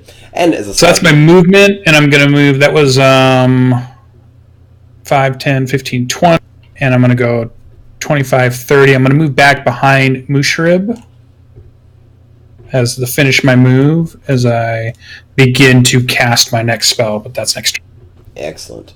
And that's actually the first lightning bolt I've ever seen cast. People usually snub it for fireball.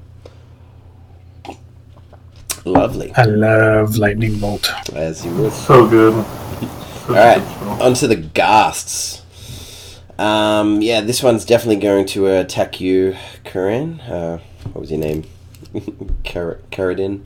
Corridin. There we go. Got there in the end, I think. Yeah. Oh.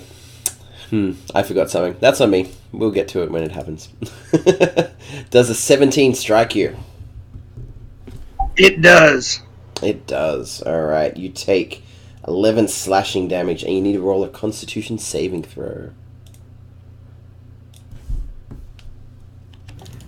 Does that go through his temporary hit points and cause the roll?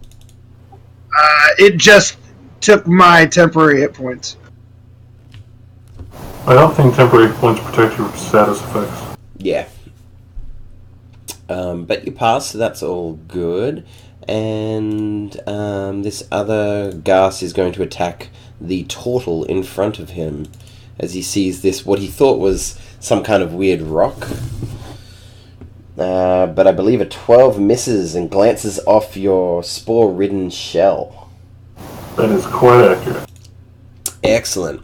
Alright, Boone, and now that I've actually remembered a rule, could you please roll me a Constitution saving throw, as the stench from these ghasts is just overpowering. Alright, you are Plus poisoned. He's within range of you, isn't he? And he's still poisoned. Yeah! So any attacks you make will be at disadvantage, I think, with poison. Maybe something else.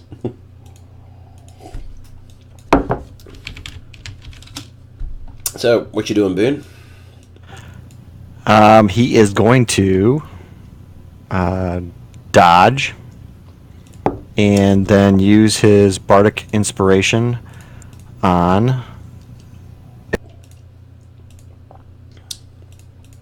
Who, sorry?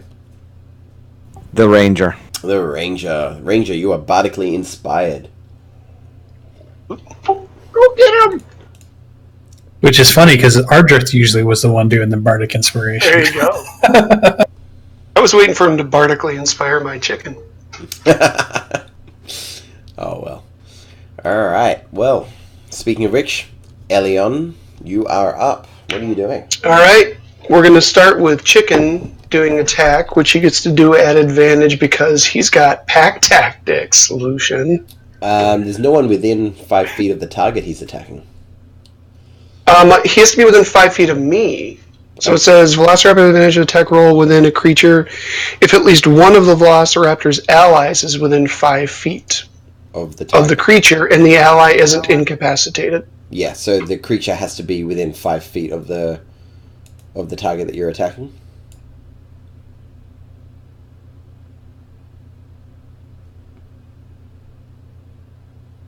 He like can't get flanking. pack tactics unless you're next to it, right? So Well, I thought it was me being next to the Velociraptor that got the pack tactics. no, 5 feet of the creature. Oh, so the creature isn't the Velociraptor, the creature is the one I'm attacking. Yeah. Okay. Here. There you go. He has advantage. There you go. Alright, so he's got both a bite and a claw attack. Go for it.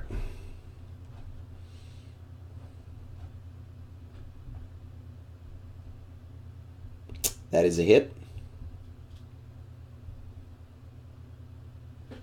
That is also a hit.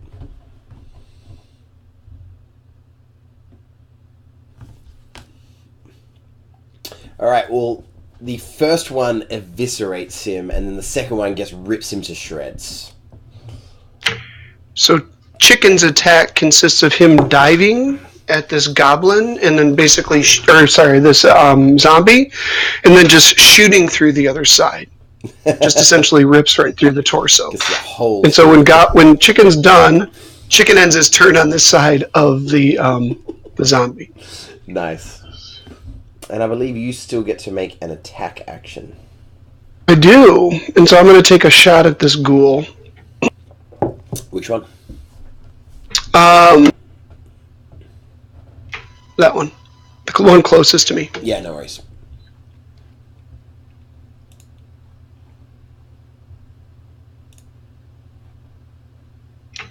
This thing's got such a delay. Yeah. I don't want to hit it again. It'll come up. It'll come up. There it is. There we go. Yeah, 25 definitely hits. And then do I still get 2 attacks? I believe you only get 1 attack. Because of my... Yeah. Okay. Because chicken, if you let chicken get to have, normally if you wanted chicken to attack, it would take your attack action.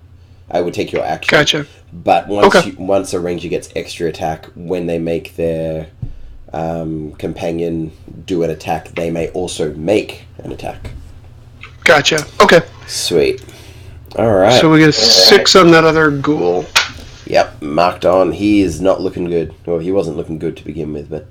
Alright, and then I'm going to move... I'll end my turn here. Alright. On to the ghouls. Ghoul, because that other one's still running forever. Yeah. You know, I'm going to roll another dice. D2 1 is the turtle, 2 is Boone. Turtle it is. Here comes a claw. Olo? Where is it? 18. That does not hit. Doesn't hit? Isn't your AC 17? It is 19. I have a shield. Oh, you have a shield. Lovely. Indeed. Excellent block. As the ghoul reaches out to attack the dirty turtle, Corridin reacts and spins around and tries to thrust him in the neck with the bladed spear. If that was Sentinel, I have No. Sentinel only works against a creature that's within 5 feet of you. That's not the one? It was this one. It says when a creature within my reach. Alright. The last time I looked at it was 5 feet, but yeah, I'll allow it. It's all good. Well, they changed it in the new errata. Oh, okay, that's probably what it is then. Well, my wife is going to be happy about that. Yeah, polearm plus sentinel is really powerful. But I miss. No worries. But it looked really cool, man. Oh, it did. It did. Damn. Seriously, I'm gonna get a mad talking to from my wife after this because she plays a turtle barbarian with a polearm and sentinel, and she always goes, "Oh, and I'm gonna reaction against that." I'm like, "Oh, it says only 5 feet," but now I'm gonna get Yeah, she'll be happy. She'll be happy, but I won't hear the end of it because she's been campaigning for it for ages. Anyway, moving on. All right, it's now Musharib's turn, and you see him suddenly. Oh, and he comes to his senses and stands up. He's like, and he runs on over and I'll move that guy out of the way because I can't see him move to front. He goes, I'll get this one for you, and he pulls out his skull basher and tries to use the weapon accurately as he attempts to bash the skull of this ghoul. See, here's where we find out if he's real or not, because he's supposed to be the undead badass, so let's see. Let's see. Oh, he hits.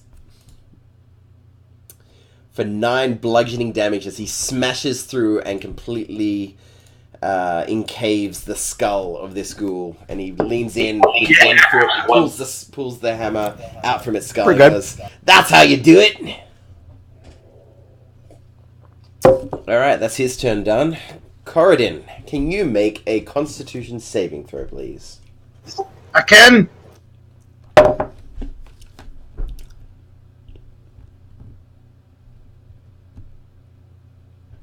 Yeah. 14. You smell the horrible stench of the ghast, and you're like, that's not as bad as my turtle friend. Dude, you took my line. Oh, that's what I was gonna say. Well, as DM, I have the right to beat you to it. Vaccinate your party. Keep a turtle with you at all times. Fair enough. What are you doing, Corridin? All right. As he had just struck at the one to the southeast, he will turn his attentions to the one at the in between him and the race.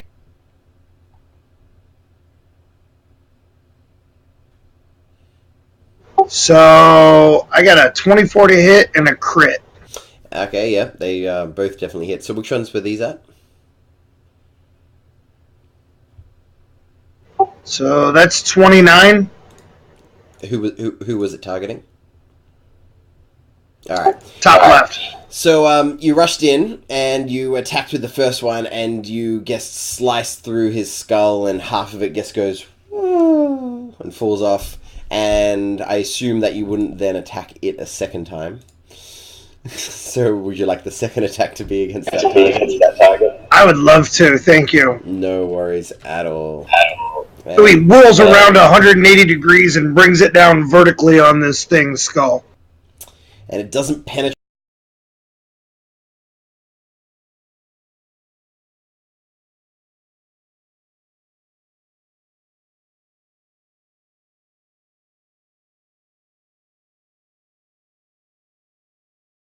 Go for it. I'm just imagining. Oh, god damn it. Cheat dice going on now. Or at least it was the for 8 points of damage. You got Rom over at your house rolling your dice for you?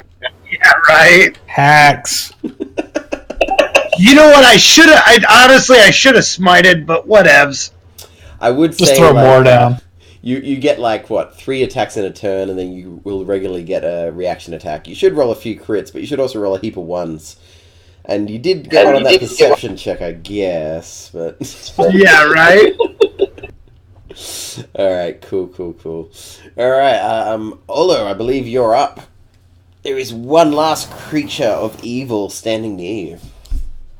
Indeed, Olo is going to heft his warhammer, and a thundercloud is going to form around it as the humidity in the air solidifies, and I'm going to strike him with a booming blade.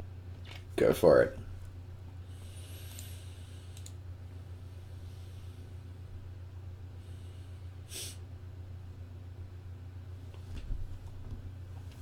$25 definitely hits.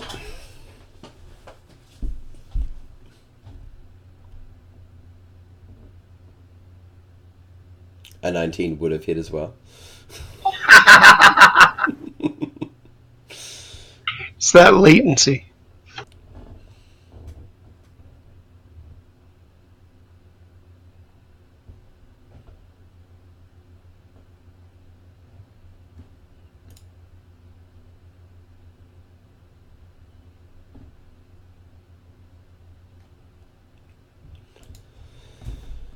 Well, 17 total, including the thunder damage. Yeah. So, what does it look like as your Warhammer thunderously rips apart this ghast? So I'm thinking it's kind of like a soft, gooey spot in the middle, somewhere in this rotting corpse. And he just kind of plants the ram's head inside, and all the condensed air just kind of blows out of the nostrils and kind of ventilates.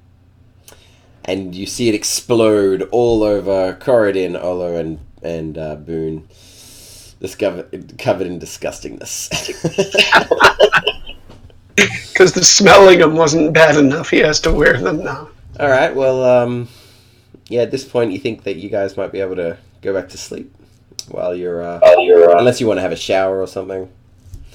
I'll go to sleep. Break out a moist towelette and clean myself up. Maybe get the Nice, Tom.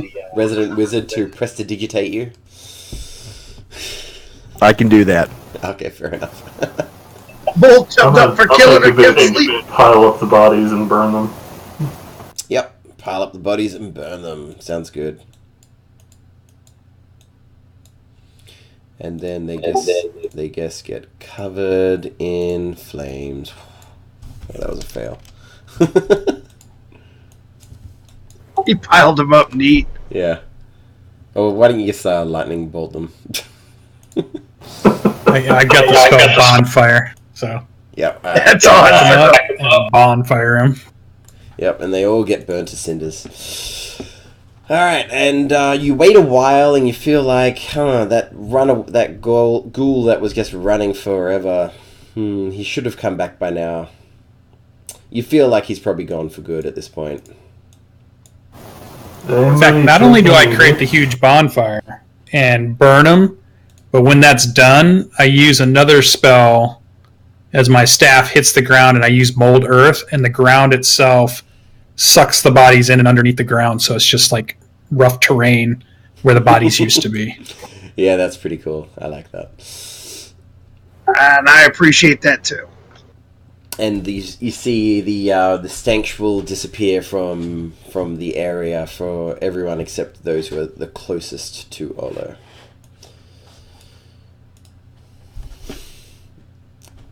Did anybody take any hits during that?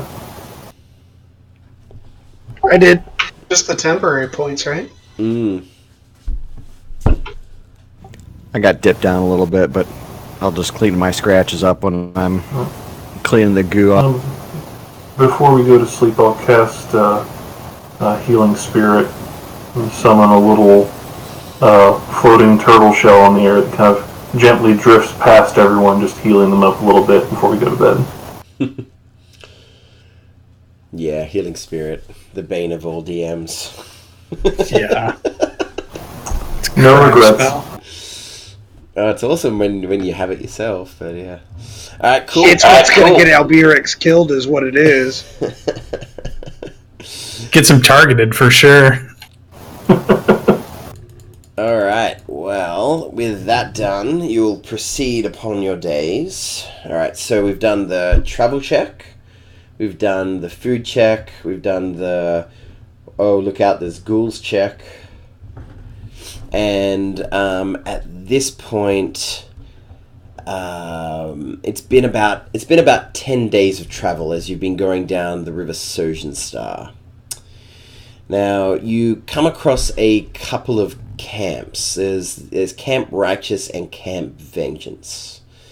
As you go past Camp Righteous, you see a destroyed landscape, and Musharib advises. Well, we could go check it out if you want, but it depends on how quickly you're wanting to get to the center of the jolt.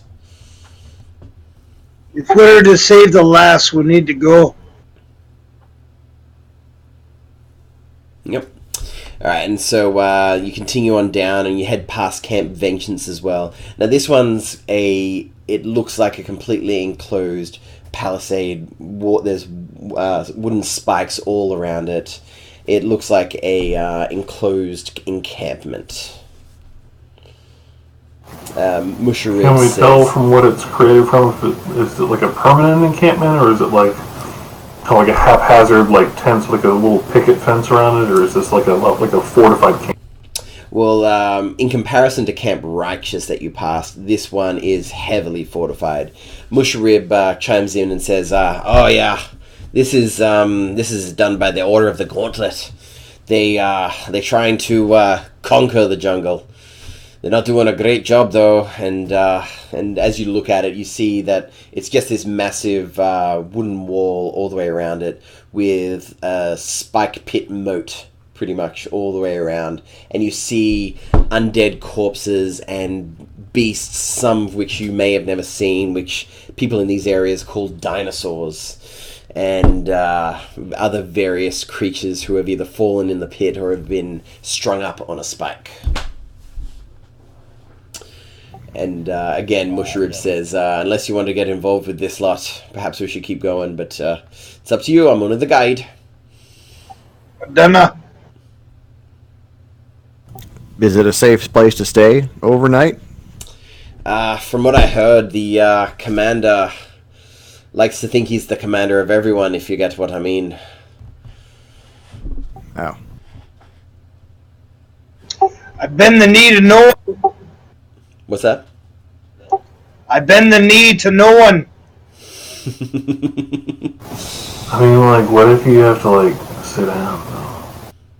Well, then I put my ass down. But doesn't your knee bend? So he'll bend his ass, but not his knee. I am an ass bender. You're always arguing semantics, you fucking turtle. You're an ass bender. I'm just getting is that the fifth element in Avatar? And then the fire nation attacked, and the ass benders were wiped out. Ass bending. Oh no, it's just a subclass of air bending. Alright, so let's move on. The last ass bender. As you are going along, So this is still the first 10 days, or are we on our second 10 day? this is within the first 10 days. The first 10. Okay, gotcha. You're nearing the end, and Olo, since you seem to be the most connected with nature, you keep getting these weird feelings as you're going deeper and deeper into the jungle. And when you dream of this weird ruin. You dream, you have these weird pulling sensations like come, guidance, help. You keep getting these weird feelings, and you've been shaking it off until on this 10th day as you're traveling along, you see into the wooded jungle what looks like this ruin that you have seen in your dreams. What does it look like construction-wise? It looks a little bit like if you imagine an Aztec temple Aztec pyramid, sort of like the segmented like pyramid shape. It's completely overgrown with vines and other shrubbery. It looks like the jungle itself has claimed it as its own. Can I take a religion check to see if I believe this is insight, or if I'm being corrupted, or some external force is trying to act on me? Right. Yeah. Roll yourself an insight check. Okay.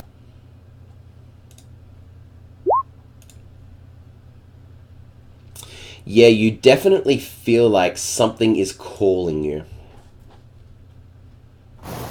Guys, I don't mean to be weird or anything, but I think that building over there is talking to me. You know, in my sleep. Is that normal? I don't think that's normal. We can see the structure. It's harder for you guys to make it out. It's like it catches Olo's eyes, like it's glowing, even though it's not. If he points it out, you can see like parts of it. And as you pull the boat along the river, and you guys take a closer look at it, yeah, you can see this massive brick and stone ziggurat as it rises from the jungle. Guy, do you have any information? What's that? Sorry. We were both asking the guide if they recognized it. Oh, I haven't seen this place myself, but I've heard of a place called Oralunga. This might be it. It's supposed to be around this kind of area. Don't know how I've missed it all these times, though. We'll have a clue to our quest. I ask, is your vision giving you an idea like we should stop here and we might find information on? I mean, I've been seeing it. I thought it was just, the mushrooms that kind of make you see some things when you sleep sometimes, but I mean, you usually don't run into it out in the creepy corpse jungle. I feel like we should check it out. And Mushroob says, all right then, well, I'll stay here with the canoe if you guys want to go and go check it out. I'll make sure nothing happens here. So you guys gonna head on over? Yep. Yeah.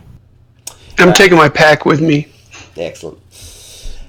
You see a massive brick and stone ziggurat rising from the jungle. Two staircases angle up and across the front face, and one from the right and one from the left, to meet at a landing on the second level 30 feet above your heads. That layout repeats on the second level and the third level, but with each successive layer adding less height than the one below it. The fourth level, 60 feet above the jungle floor, is an enclosed shrine or temple, its walls adorned with labyrinthian symbols. The jungle encroaches right up to and onto this ancient structure. The first flights of steps are choked with creepers, tree roots, and flowering vines. It may have been surrounded by a city long ago, but the jungle is so dense that it would take hours of searching to find even a slight bit of its foundations and tumbling stones.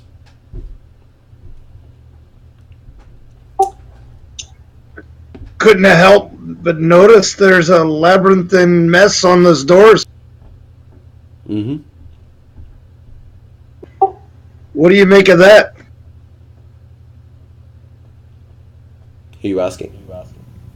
Should we be I'm looking rolling right at the for jungle elf. insight or history or anything like that for something? A structure like? Roll. Anyone who wants to can roll a religion check on the labyrinthian symbol if they want.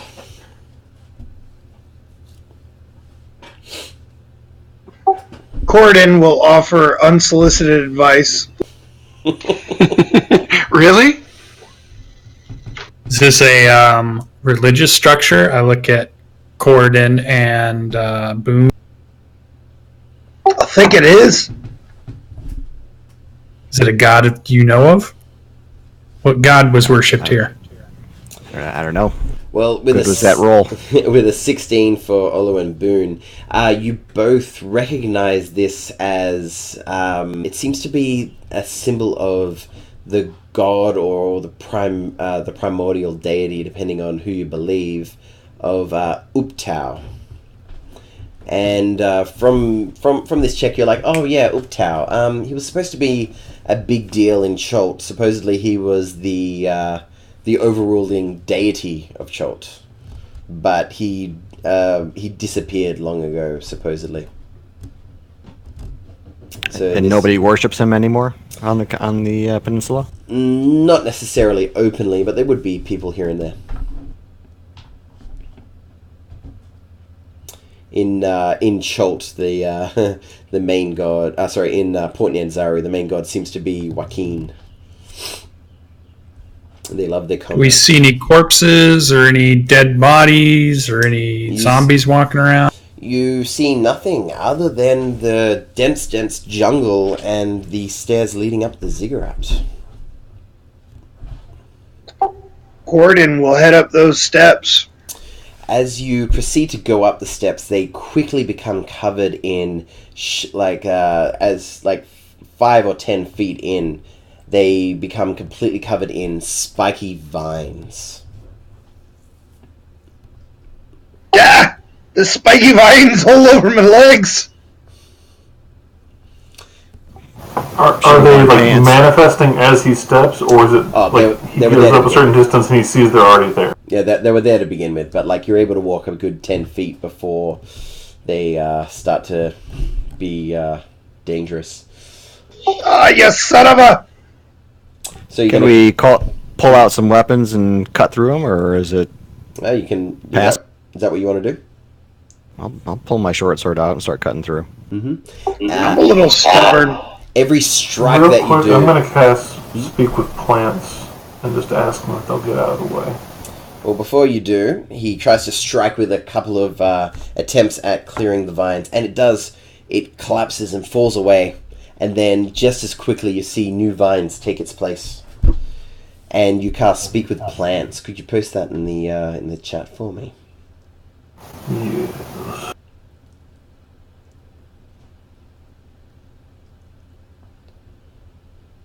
Speak with Plants.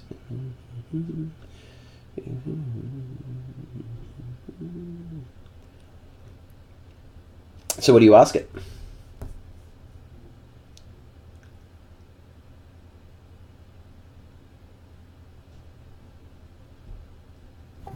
Can't hear you. Sorry, I'm going to very politely ask it if it could let us pass. You, as it communicates back to you... does it say it can? Yeah, cool. It communicates back to you that it's sorry, it can't. Only those who are allowed can go up it.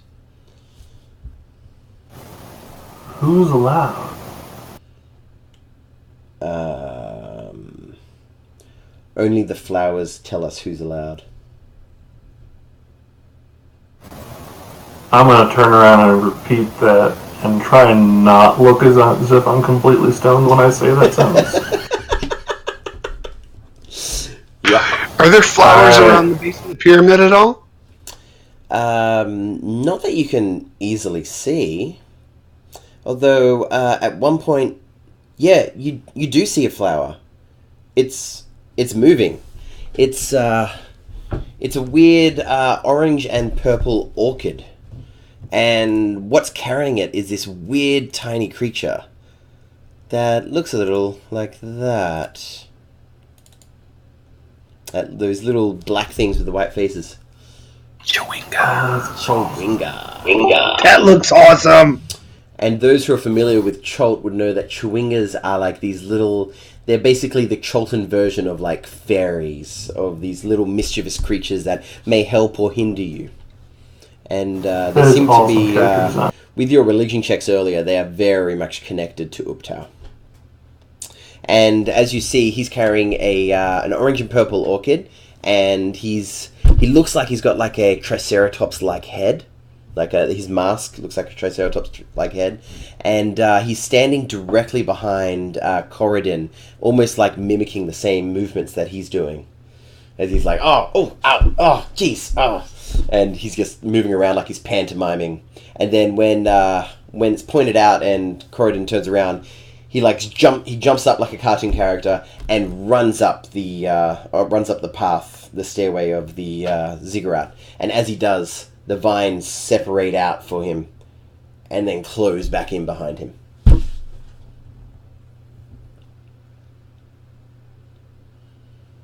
Well, let us try to speak with them.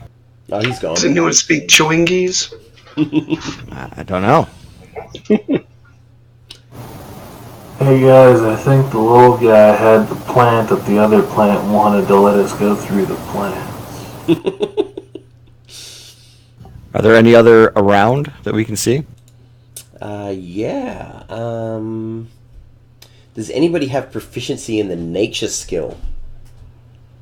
I do. You do, yeah. You are able to quickly find a little patch of these orange and purple orchids. I will very gently cut a few and hand them out. All right, and you hand them out. And who's going to try and go up first? I'll try. Yep. And as you go up, what are you gonna? Are you gonna tell Chicken to follow you or leave behind? Have Chicken follow me, but a little bit behind. Are you giving him a follow? So a gap between the two of us, about 5-6 feet. Is he holding a flower? In his beak, yes. And so you see this little Kind of tiny across, dinosaur. like it's a romantic flower sitting through his mouth. He knows the tango too, so he's tangoing up as he goes. Oh, excellent! Of course, yes. And you see as both Elion and Chicken run up, you see the vines separate and re-enclose back behind, like holding these flowers somehow give you passage. I'm going to follow after him and thank the plants as we move through them for their hospitality. Yep, and they say, "Oh, it's so good, so good." Nicely done. So is everybody going up? Yes. Yeah. I'll follow up after Boone and Vanguard. You went up. You went up about 33 feet, and then Casting by mage armor before I move onto the stairs, but yeah, moving up. Fair enough. As you head up to the the first plateau after the first set of stairs, you see that this area seems to be crumbling from age and decay, and the stairs going up, they don't look safe. Like it doesn't take a perception check to realize that looks dangerous. It looks dangerous. Is it possible to move out to the higher parts of the ziggurat that don't have stairs and climb there? It looks like the whole area around here has just been suffering from dangerous erosion. Is it created the whole second level? gaps in it? The whole second level. What was that, sorry, Elian? Brian? Are there any gaps inside the second level that have been created by the fact that the temple's eroding? No, you can still see the normal walls, and you can still see the stairs that are up on the left, right, and the two in the center. But all over it, it looks like it's some weird degrading. Is it possible to pick our way through? Find a safe path? You can certainly try. I will creep up and see if I can find a way. All right. I'll take a look too. You both begin trying to climb, and you get up the first step, 3 steps up, 6 steps up. At that point, I'll get you both to make a dex save. Are they within 10 feet of me? Not at this point. All right, so Elian, you fall on your butt and take 2d6 damage. That's 2d6. Boone, I did that wrong. Oh, there you go. That's good. That works better. So you take 7 damage, and Boone, you're able to sort of catch your footing and sort of slide down with the rubble, not taking any damage. And it seems like you look at it, and you see that rubble has come down, and there's still rubble at your feet, but the areas that crumbled away seem to have not crumbled away from the staircase. Like, there's something screwy going on here. Do you think there's something screwy going on here? He looks right at Vanguard. What magic is it? You're a mage. And you see Corridon looking right at Vanguard, and in between his legs, again doing a similar stance that he's doing, legs apart, I'm sure, all proud looking. A little Chewinga right between his legs, staring at Vanguard as well. I'll let out a hearty laugh, and I'll say, I think it's your friend seems to be having some fun. And I point between your legs. And in between your legs, you see another little Chewinga. This one, he's wearing a mask that looks like it's a chameleon head. And you see him, and he's carrying the orange and purple orchid as well. But he also seems to be carrying a crimson feather. And he looks up at you between your legs, hits you on either side with the feather and the flowers, and then quickly scampers up, and he's able to just deftly step all the way up the stairs. Ah! Sounding rather like Homer Simpson. Do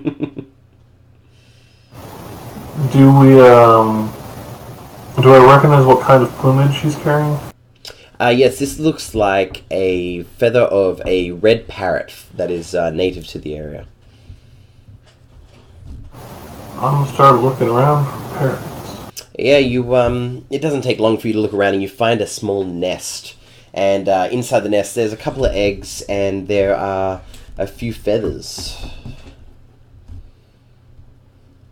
As I look at this too, I'll say to Corridon, I think this place is of Uptau's religious magic. I do not think this is arcane magic at work.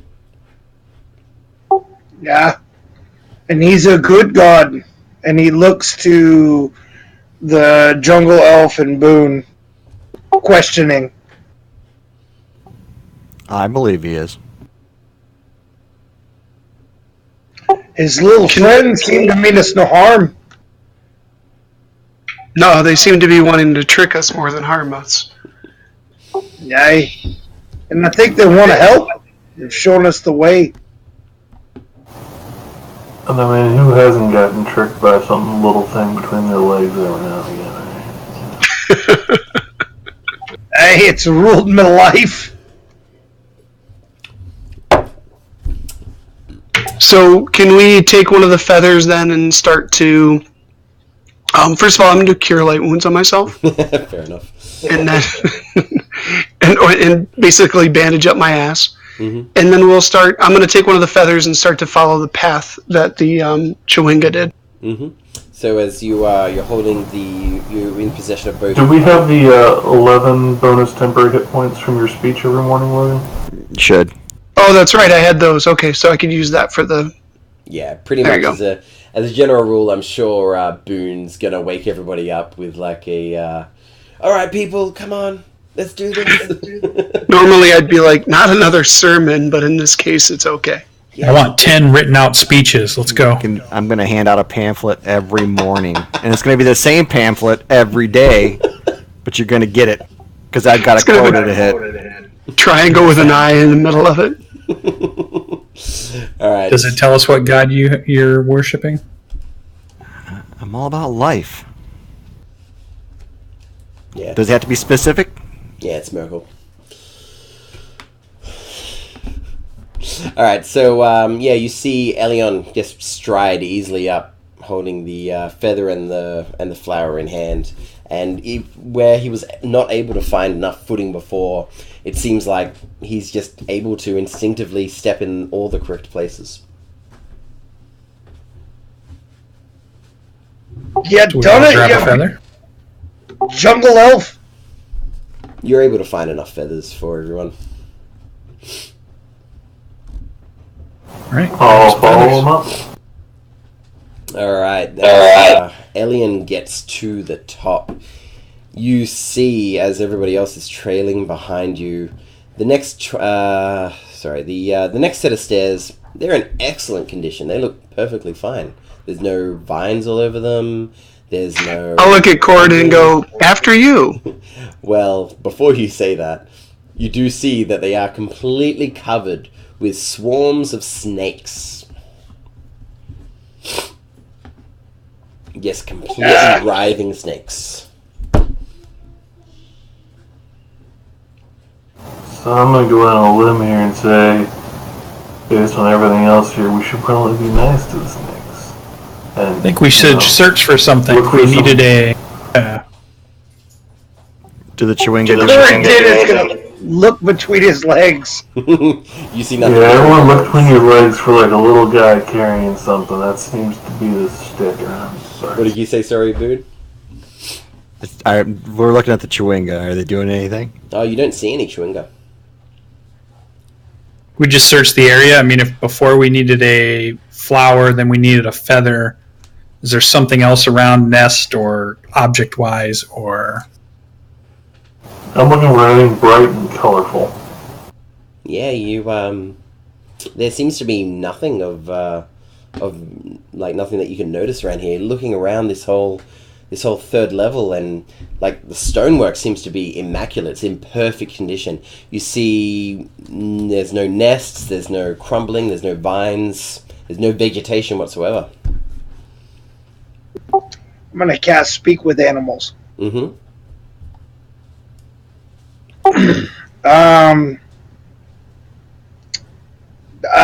May I cast it as a ritual? I don't think paladins can cast ritual spells. Oh, I think you're right. I'm gonna cast it anyhow. Yep.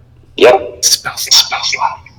So, he fishes around in a belt pouch, and these grains of powder sift through his fingers as he lets out this weird and tonal noise, and then puts his hand out, and the rest of the powder shakes out, and hopefully the hisses of the snakes become a bit more understandable to him. All right, Harry. Well, what do you say to them? So what's the deal? How do we get up here? You hear them say back, "You can't get up. We will attack you if you try." What? We don't mean you any harm. We mean you harm if you come up uninvited. But what do I need to do to prove I'm your friend? And you see that they don't quite respond to you when you ask that. How many swarms are there? It's hard for you to count. It just seems to be limitless snakes, all withering and writhing. So I'll look back and tell the others, they say they're going to attack us if we go up. They won't let us. It's at this point that you see on Corridon's shoulder another Chewinga just standing there, just saying, going like this.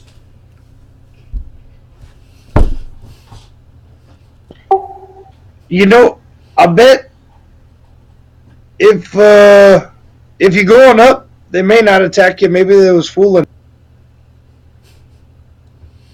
It was more that everybody else could see the chewing on your shoulder, but you couldn't. Oh, of course. Oh, yeah, for sure. And he's trying to tell people to no, don't talk. And as you guys, Vanguard just laughs. Yeah, as you look at this Chewinga, he's wearing a mongoose mask, and he's also carrying the red feather and the orange and purple orchid. What was the first part of that again? The mongoose face mask. His face mask is the shape of a mongoose. So the first one was like a triceratops. I think the second one was a chameleon, and this one's mongoose.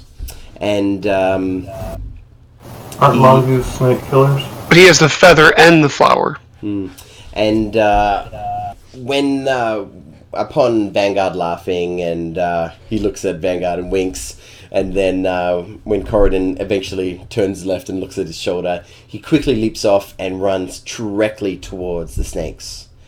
And as he does, he stops right in front of one, and it looks like it's about to attack him. At which point, he whacks the snake with the flower, and then that makes it angry, and it rears back, and then he quickly strokes the feather up the snake's neck. At which point, it lies down flat, and then he lies down on the ground, opens his mouth, and the snake slithers into this small creature right down his throat. At which point, the Chewinga stands up and runs up the stairs, and nothing seems to happen to him as he runs up. It better not require me eating a snake. I mean, I've eaten weird shit. You're swallowing it. It's not really eating it.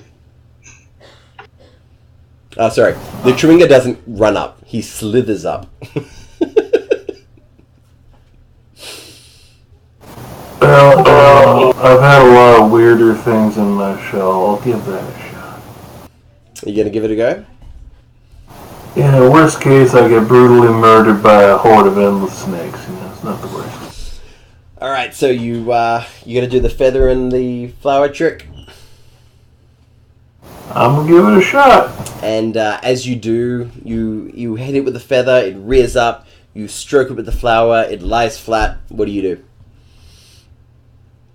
I'm going to shuffle on down, put my shell on the floor, and open wide. And the snake slithers inside you.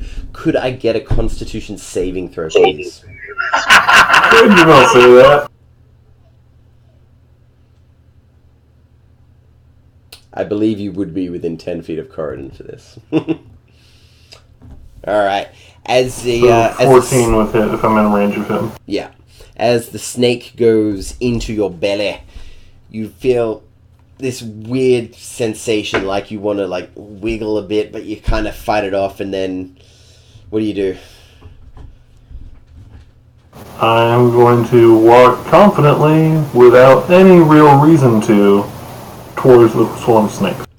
And as you do, you take your first step, and a bunch of snakes rear up and get out of the way, and then you take your second step and your third step, and you seem to able to travel up fine. I'm going to turn around and go, y'all what you eat, guys? Well, this is unfortunate. So, I'll grab chicken. I'm a vegetarian. And put the flower in one of chicken's paws and the feather in the other. And I'll help chicken, and I'll try to do the same thing at the same time and see how well we manage Chicken's this just going one. to eat all of them if we just leave him here for just long enough. Yeah, just let chicken grind on these guys. He'll be like level 20. So you're going to try and get chicken to do the same thing? Of course. Yeah, well, give him a con save. See how he goes.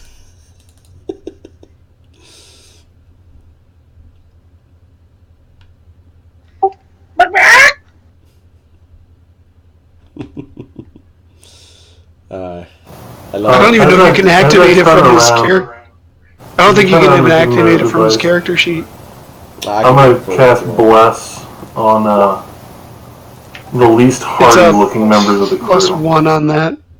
So it'd be an 8 for chicken. +4. plus 1d4. I'm going to hit Elian, Boone, and Vanguard with Bless. Alright, so you guys have an extra d4 on this. Oh, geez. Ouch! Well, at least you got that extra d4. There you go. You rolled a 1. So Chicken got an 11 and I got a 9. You get to roll a d4, both Alien and Vanguard. +4. +4 as well, yeah. So Lucian's total is 9. Hold on, I got another thing that helps. Oh, that's right. Yeah. It's +4, isn't it? Yeah, Arcane Deflection gives me +4 on a bonus to saving throw. Oh. So I actually get a 3, 4, 5, 6, 7, 8, 9, 10, 11, 12, 13. 13, very nice. I think these are just spoiled snakes. They're rotten. They're past their date. So, yeah, Boone, you got a 12 with the help of Corridon. Alien, could you roll me a d4, please? And Boone, you get another d4 on top of that.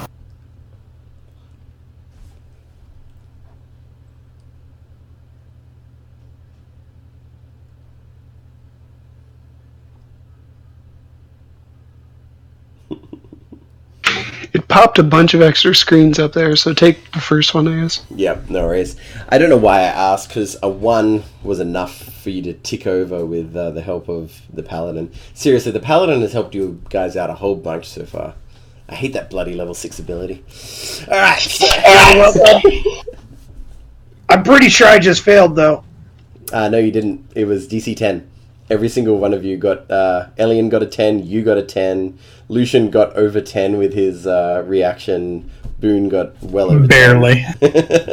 Corridon, does your aura not affect you? It does.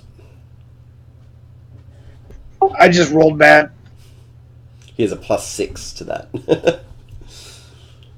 Alright, so you are all able to slither up to the top, at which point you get a better, closer look at that weird shrine-looking thing with the labyrinthian symbols of Uptau covering it. Beyond, you see an open doorway, and through it, there seems to be a barren, dusty room. But, 1 second, sorry.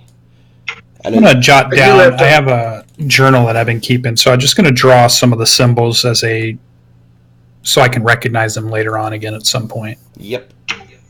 And we're hitting 3 hours in, so I gotta unfortunately start to wrap it up, so. Yep, no worries. We'll wrap it up. Are you able to stay for like 5 minutes? Yeah, no, that works. Yeah, excellent. Yeah, up at 5 in the morning, so. Fair enough. Alright, so those were the passive perception of like 13 or more, which is most of you, I think. You're able to smell the aroma of incense coming from beyond the door. And then you see a little chewinga who is holding a feather and a flower, run through the door and disappear. And we all still have feathers and flowers, correct? Unless you've dropped them.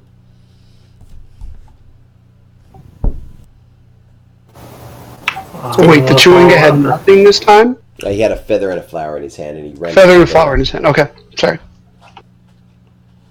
I'm going to take a look around real quick to see if there's like a vomited up snake or anything. No. And if there's not, I'm going to proceed normally. There are no vomited up snakes. Don't need rations today, we're good. Poison snake a day keeps the doctor away. As long as you roll that level 10 con save. Yeah. Does he go through the door? Yeah, the chewinga went through the door and disappeared. Oh, I meant our turtle buddy. Oh, sorry.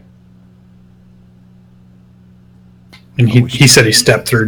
What happened to him? My bad. Did you step through? Yeah, I'm following after the chewinga. Alright, you see him step through and he disappears. Tomb of Annihilation. What are the 4 of you doing? I will follow our buddy Yeah. at this point. I feel like the chewingas aren't leading us astray. You see Vanguard disappear as well. I'll follow him. Mm-hmm. Corden looks at Boone. They just disappear Hey, into an empty room.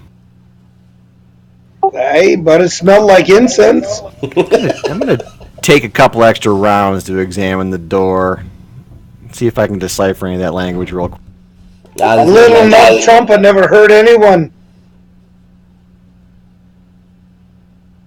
Yeah, there's no language around the door at all, aside from labyrinthian symbols. Alright. Are you going through, Cardin? Hey, after you. After you. Don't be weird about it. Come on. And he kind of pushes him a little bit. Let's go through together. We hold hands and jump at the same time. Shoulder to shoulder, we'll go through. I'm going to completely lace fingers with Boone and walk through. Cool, so you guys both walk through, and as you do, you see the other three in the room. And you saw the room that you saw before, which was all dusty and old, like it was built centuries ago. But as you look at it now, you look at it like almost in its heyday. You see hanging lamps illuminate the room, with incense burners filling it with exotic scents and curling smoke. Cushions and reed mats cover the floor. Pots of blooming flowers line the plastered walls, and singing birds flit from plant to plant. An immense snake with iridescent scales rests on a heap of cushions opposing the doorway. It rises slowly to a height of 5 feet, staring directly into your eyes as it moves. Its face is remarkably human-like, and its tongue flicks before you. I am Sajan Baza. What do you seek in this ancient place? Speak truly, for I hear your hearts. And we'll pick up on that next week if you want, guys. Well done. Very nicely done. That was fun. Cool. Yeah. Alright guys, well thank you very much. This is the first time I've DM'd online. Second time I've run Tomb of Annihilation, and yeah, running through a computer is stressful.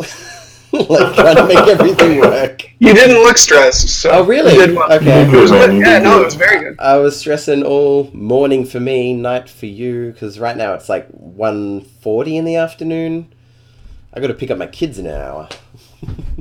As you can see, And I gotta be at work in 6 hours. There. That's what I was doing too. I gotta wake up at 5, you know. Alright guys, well thank you Well, very much. it was good. Unless anybody Yeah, has thank any parting words they want to say or anything they want to do or anything. I'm out. All right. Have a good night, guys. And thank you for coming. This was most of the people here from Solution in regards to Seeking Revenar. If you look up his Twitter, I'm sure you can find stuff about that. That's how I found out about these guys. So do that if you're keen. You can play in his games. It'll be fun. I'll catch you all next week. Bye. See ya.